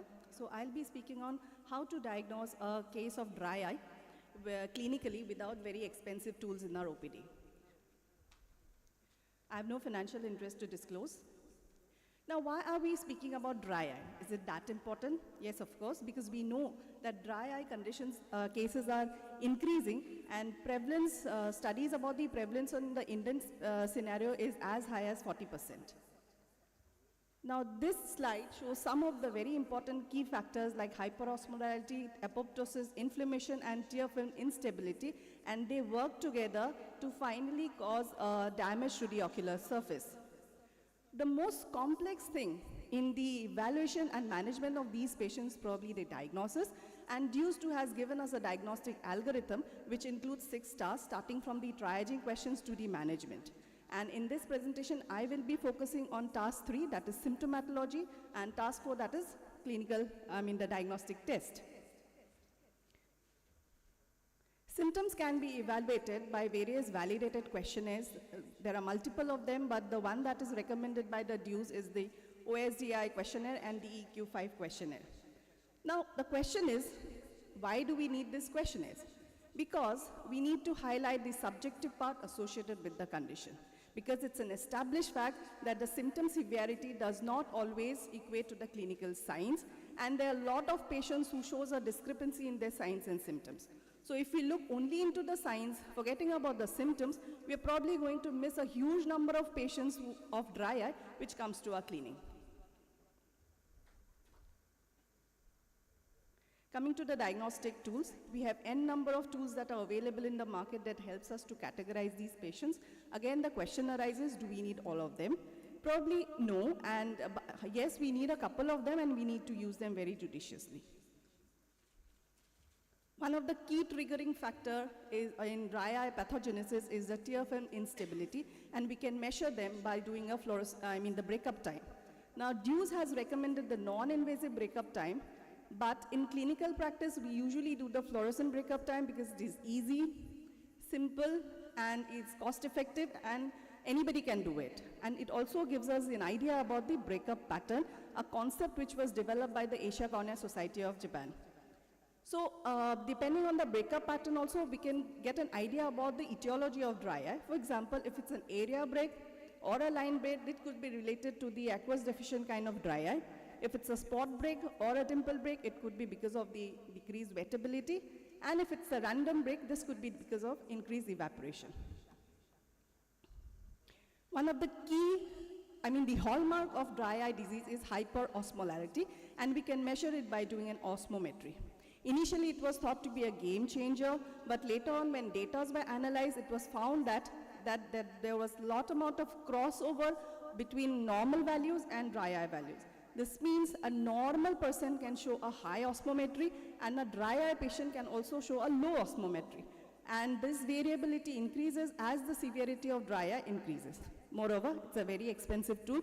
Not everybody has the access of doing an osmometry. So instead of that, we can do a simpler test, which is a Schirmer's test, which gives an idea about the tear volume, reasonably reliable test if it is done in a consistent manner. Despite doing all these tests, what actually we are looking into is the extent of damage to the ocular surface, which we can see by doing an ocular staining using various dyes, such as the fluorescein dye for the cornea and the rose bengal and the lissamine for the conjunctiva. And if you have a yellow filter incorporated in your slit lamp, then the fluorescent itself can give you the extent of damage to the both the cornea as well as the conjunctiva. We can actually quantify the amount of damage by using various grading systems that are available. Another test that I want to specify is the meibography, which gives you an actual picture of the meibomian gland. Likewise, this is the picture of a normal meibomian gland, and this is the image of a severely damaged meibomian gland. You do not need very expensive tools for doing a meibography. Any infrared ray, any device which emits infrared light can help you to examine the meibomian gland, like the autoref, which is present in each and every OPD. It's also known as the poor man's meibographer. Having said that, the test that I would recommend in diagnosing these patients would be a symptom questionnaire, a fluorescent breakup time, Schirmer's test, ocular surface staining, and meibography. To conclude, test for tear homeostasis is very important. Dry eye can occur even though there is no staining of the surface. No single gold standard signs or symptoms can be correlated to dry eye disease, and a combination of symptoms and signs helps you to diagnose and grade the severity and also help you to plan the management better. Thank you for your patient listening. Thank you, Dr. Nilakshi. Just stay. Dr. Nilanjan with the investigations. Sorry. So, good evening to everyone. Thank you, Dr. Nilakshi, for such a nice presentation. So, but I'd like to question, this is how we examine the patients, but this is long back, right? Now we have come into the era of AI. Don't you think we'll just, if you're not going for the diagnostic tests which are available to us, are we not doing injustice to the patient when you can go for this? So, I'm just clearing some of the points and some of the tests which are available.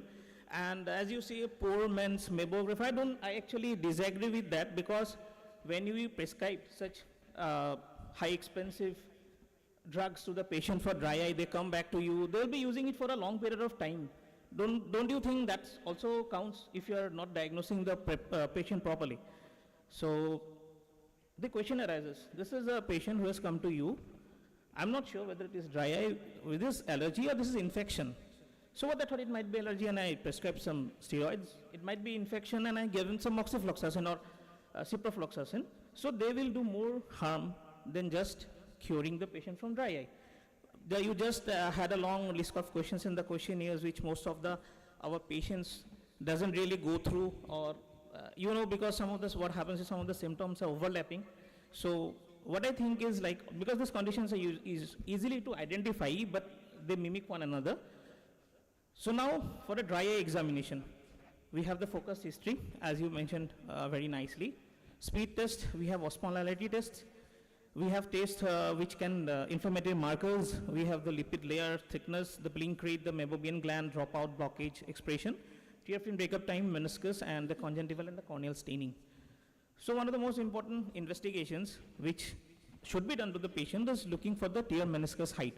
Actually, the tear meniscus height, actually it gives a tear meniscus volume, the residual volume, which stays for a period of time even after a blink.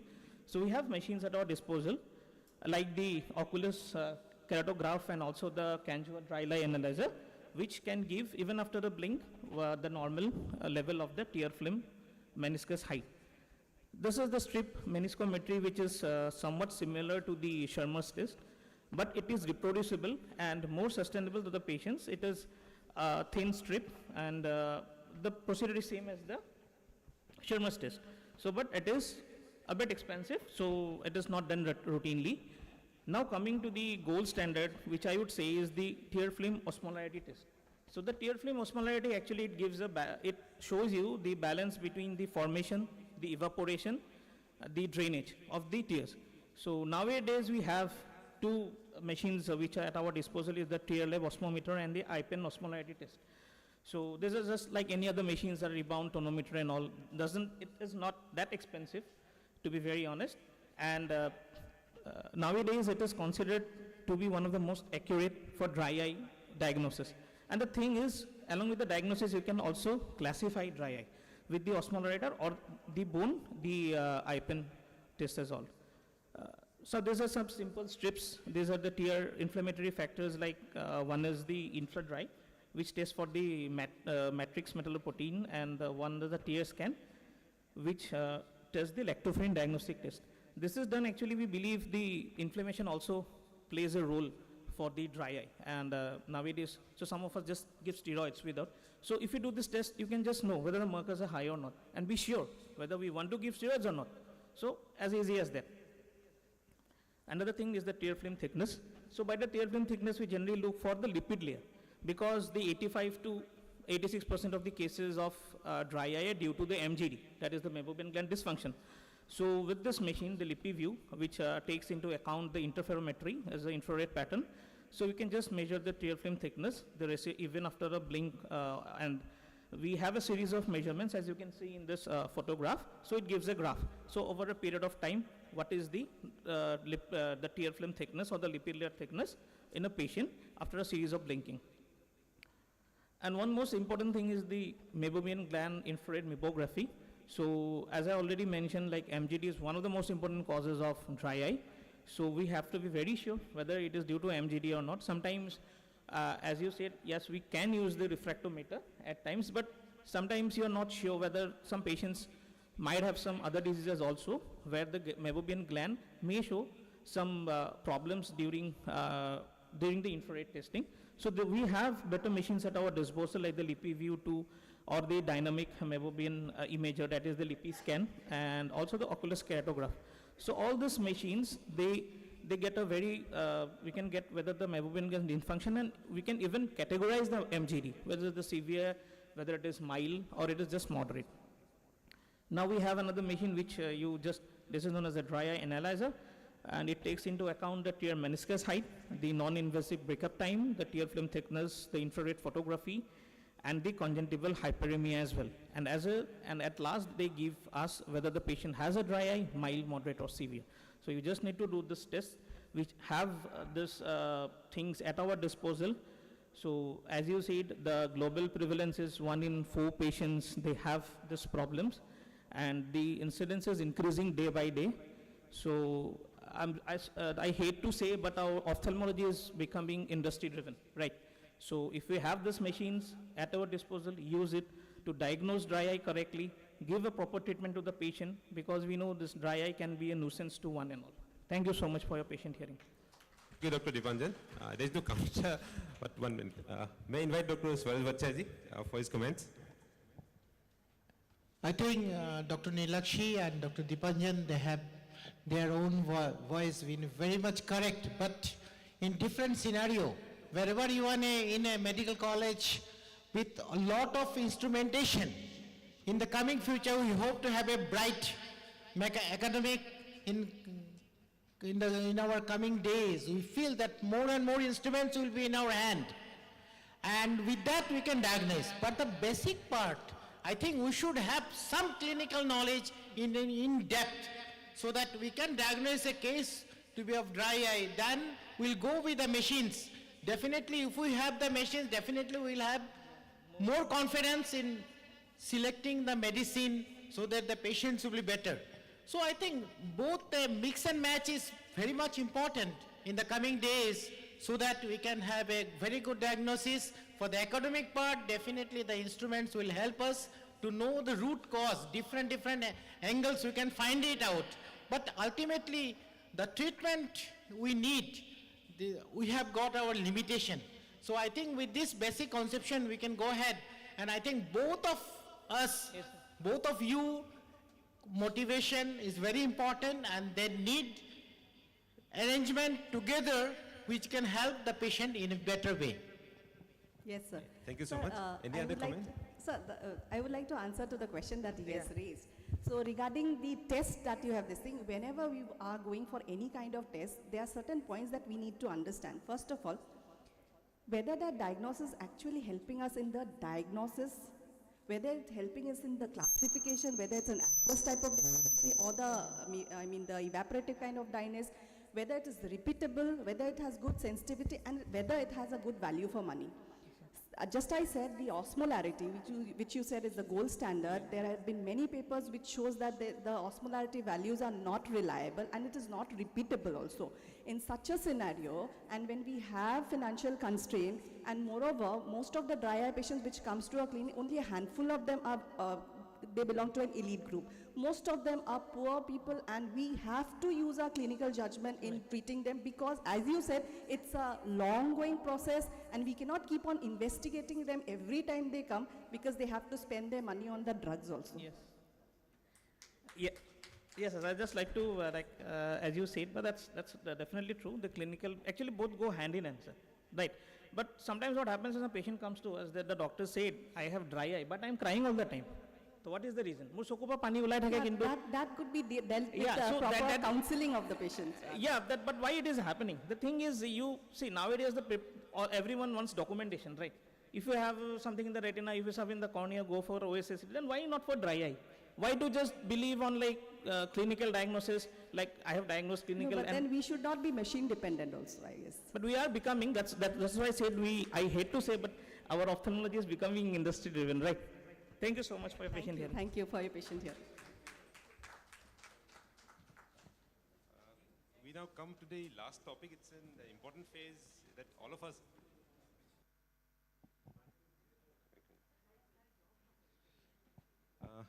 It's an important phase of our life. We have all gone through this. What to do after residency and our fellowship training is over. Essentially what we are going to do after our post-graduation. So Dr. Iko is there. She'll speak on the private practice. And Dr. Rajiv is there. Rajiv Das. Dr. Rajiv Das, yeah, please come.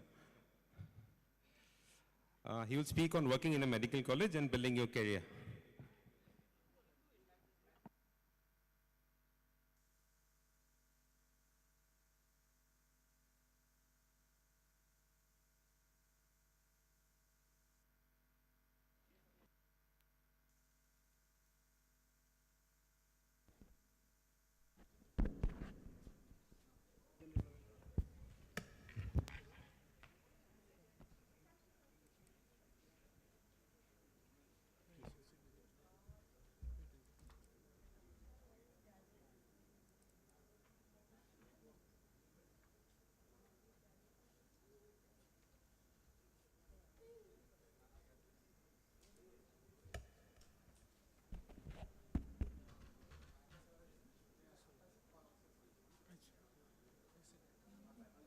May I or no?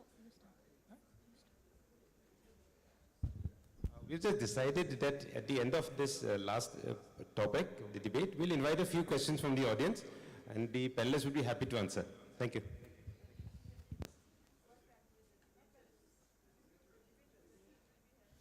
Okay, very warm welcome to all of you, my seniors, my juniors and my colleagues. Right now I am feeling a tight spot on my stomach because as you know, I belong to that fraternity and I am going to talk against it. But let me tell you, this is just a debate and I personally do not endorse it. So today's debate is what after residency and fellowship.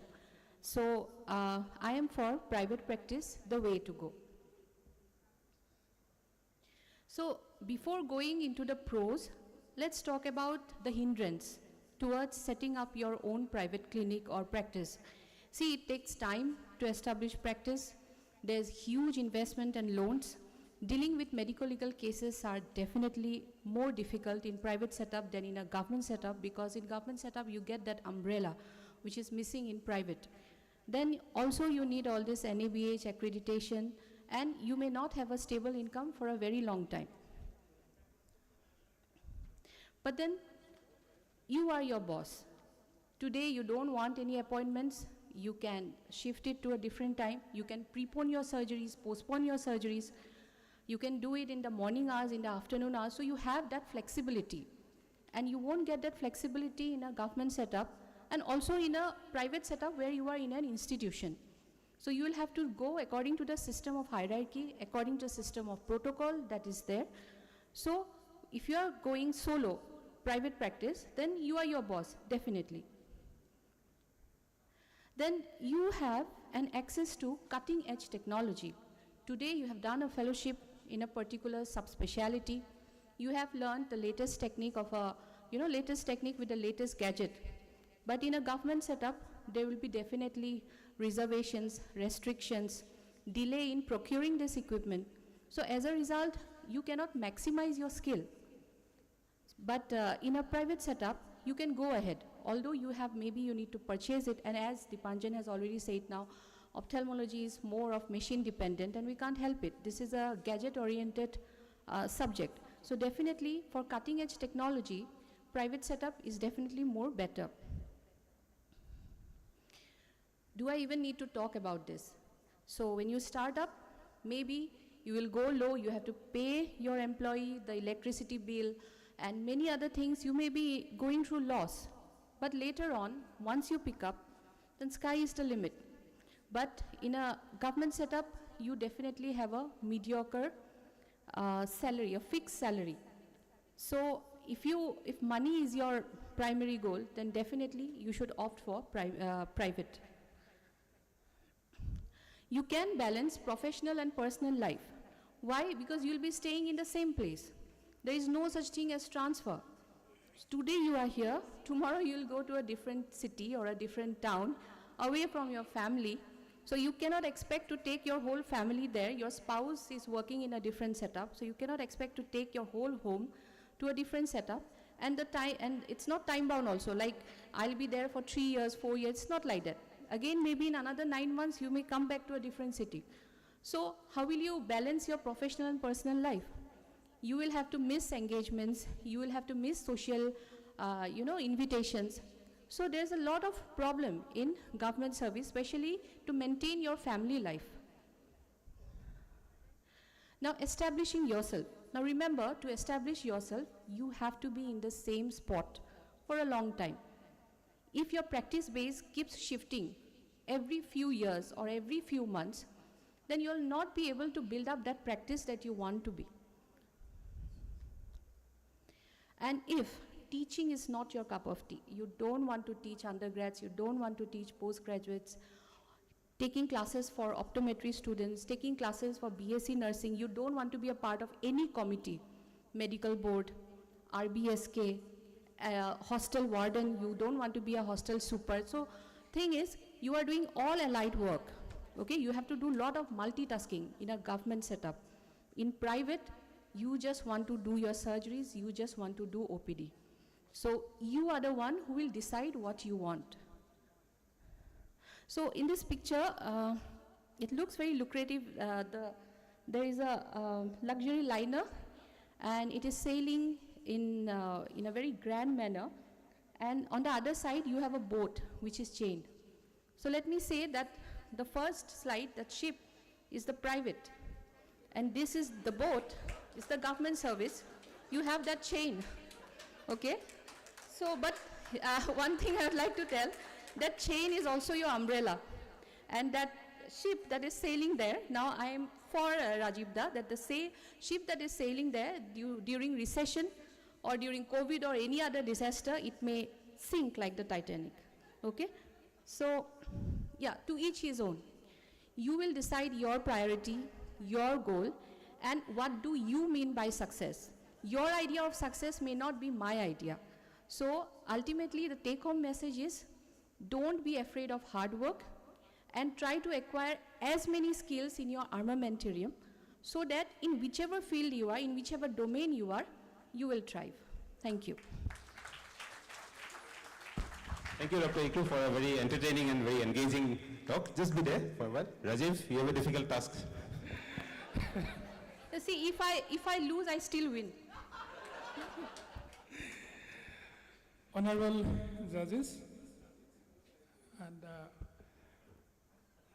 my seniors, my friends, yes, but I'm appalled by her contradiction. If you want a comfort life, yeah, do business. But if you want life, it's like conference. We are gathering here, we are doing lots of academics, and after we are thinking about the banquet. Am I correct? Good, that's life. So before that, you should you should know actually for the young ophthalmologist.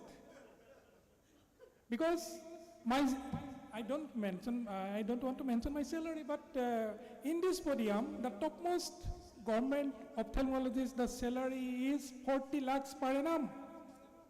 Who almost there is tax. Yes. The young ophthalmologists, those joined recently within the 1 year of medical colleges, they are very promising ophthalmologists. I don't want to mention the names, but they are very promising ophthalmologists. They are doing surgeries well. They are earning a lot because it is 15 to 20 lakhs per annum. So it is about the money. So that's thinking of self-growth.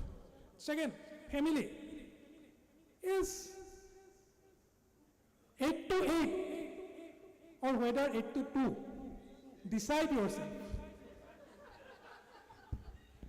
And yes, institution, you have, in private practice, you should have the backup of the institution. The boss may not be well versed with you. You should, the rhythm, the chemistry, if the boss is correct, then it's fine, go. But maximum, the institution, if the boss is not okay, your chemistry maybe, the catalyst is downgrading. So, it should be comprehensive first, mark my word. And second, it should be complete holistic. COVID-19. If you want to in the same sphere, in the same room, in the same campus, same clinic, getting nowhere. But that is the significance of medical college in healthcare. It's collaborative environment, it's interdisciplinary, and there is opportunity to work with the experts from the various fields.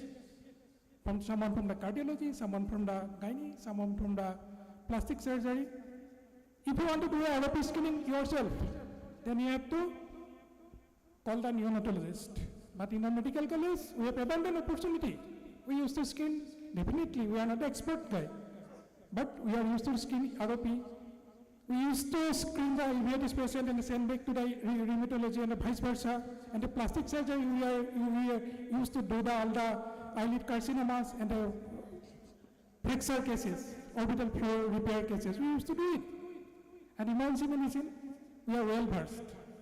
Because it is the best medicine, it is the best doctor. If you have the emergency medicine in your practice. And leadership. You can have I'm very much satisfied with my students. It gives abundant pleasure. Yes, but teaching and mentoring, it's one of the noble jobs. And if you want to educate and mentor the future health professionals, which is the infrastructure of a health society, medical college is the best. So, it is a satisfaction. You can save the next generation. In the hostel, yes, I mean, warden of a hostel, but see, in the evening selfie with your kids, that gives me satisfaction. So, I'm taking care of your kids also in the seminar. So, okay. Then academics, yes, my academics are best, better than you. Because senior residency, apart from frequent R&D, NMC guided workshop, revised basic workshop, have you heard about it? Journal, not only the journal, it is with the PubMed index or DOAS or MBAS or Scopus. Then you can do MCS retina. Yes, I can do MCS retina because there is government seat in the PGI Chandigarh. MCS cornea and the refractive. Constant, there is constant, you can evaluate yourself. And there is training of NPCB. There is, you can, after that, if you join AIMS-like institution, then you can start after that, you can start your own practice because you have that tech. He is passed from the medical college, he is passed from the AIMS. So, and resources, my HOD sir is here. We have the intraoperative OCT and 3D microscope very recently in Assam Medical College. How much of you have? Then which is the best infrastructure? She is contradicting herself. 3D intraoperative OCT. Win. Even if I lose, I'm winning. I'm happy. So we have the assisted of latest medical technology because health infrastructure, if you want to be a developed country, health infrastructure, the GDP in the health, it is rising. And that as per capita expenditure in the health, government must think about it because we are going to develop country by 2020 to 2045. So health infrastructure must be about the as per the developed country, and it's going to be, it's a reality dream. So youngsters, please join medical college. And most importantly, security. Second, mentoring. Third, you can mold yourself. Then you can leave a legacy. Yes, government pay, leave is wonderful. Think about it and other benefits. Rajiv, you have to sum up now. Okay, sir. Just and another networking opportunity. In my PGs, I feel young. It's very wonderful in working in medical college because PGs are very young, energetic. And there is a professional network, strong professional network, and you can enjoy the vividity of your life. This is, okay? And it is not only this, there is add-on, there are some add-ons, health research unit, cutting edge technology, multidisciplinary research is of DBT lab, genetic lab. This is all available in the medical colleges. So that is the you are the boss of your own. Not only boss of your setup, boss of your comprehensive workshop. There is DSCP. I am assured of my pay, earn leave, training in premier institutions, continuous learning process, and not last but the least, professor. Professorship is very wonderful. You can have in your chest the Professor Dr. Rajiv Kumar Das. So there is professional development, regular pay increment, retirement plan, comprehensive flexibility. So life is beautiful. It's born by us. Thank you. Thank you, Dr. Rajiv. Thank you, Dr. Iku. Yeah. We now invite questions. We have about 10 minutes maximum. So a few questions from the audience. I'd like to say something. Last go. Not last, before that. Any questions from the audience? On the first topic, cataract, minimal incision, minimal manipulation. Any questions from the audience? None? Okay. To Nilotparna, how many cases you are doing in your this routinely? Sir, I have almost crossed 80 patients as of now, whose data I have already analyzed. And routinely, the SICS cases, I'm basically a pediatric ophthalmology and strabismus person. So whenever I get a chance with adult cataracts, I usually do 2 mm MSICS instead of doing a corneal incision with a PMMA. Thank you, sir. Any questions on macular edema, steroids, and anti-VEGF? Any clarification to be sought? Okay. Any questions on the trabeculectomy? Whether or not to use mitomycin in a routine trabeculectomy? Dry eye disease? Okay, then I leave it to the residency part. The people, very senior people in the audience. We have seen both sectors. C.K. Sir. It was a very interesting session, especially the last one, I think, has invoked a lot of interest among all of us. Well, private practice and working in a medical college. Well, both the parties has put their points very, very nicely. But it's not always like that. The grass in the other side of the river is always green. The private practitioner thinks that the people working in medical college, they are in very comfortable position. And medical college people think that the private practitioners are in a very comfortable position. But it is the hard work only, nothing else. Nothing else. If you do not do hard work, you cannot be happy in any position, either in private or other things. And so many other points are there. I don't want to they take more time regarding this, but thing is that all the participants, all the debaters, they have put their points very nicely to prove their point. But I'm sure that when in real practice, when the time will arise, they will not hesitate to jump into the opposite side and do the things.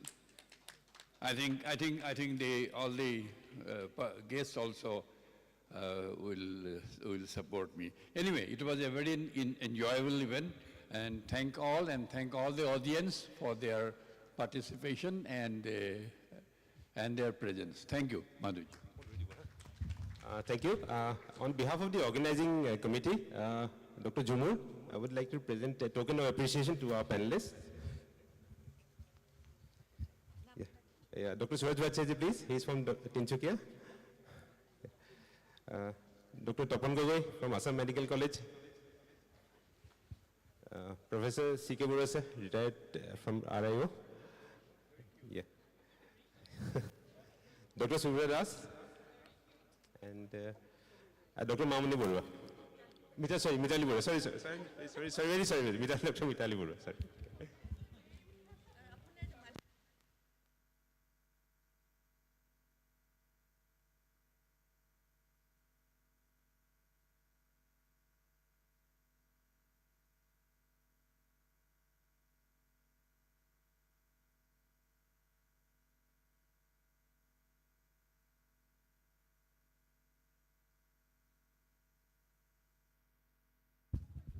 That brings us to the close of the technical session. I now hand it over to the Chairperson Scientific Committee. Thank you all. We are almost towards the end of the academic session now. So at this moment, we'll be having a very short executive body meeting of 20 minutes. In the meantime, the trainees, the PGs, the fellows will have a time to interact with our guest faculty. That will happen little outside while, because there will be some musical arrangement will be going on out here. So there may be some amount of noise. So I'm giving you a peaceful, very cool environment outside.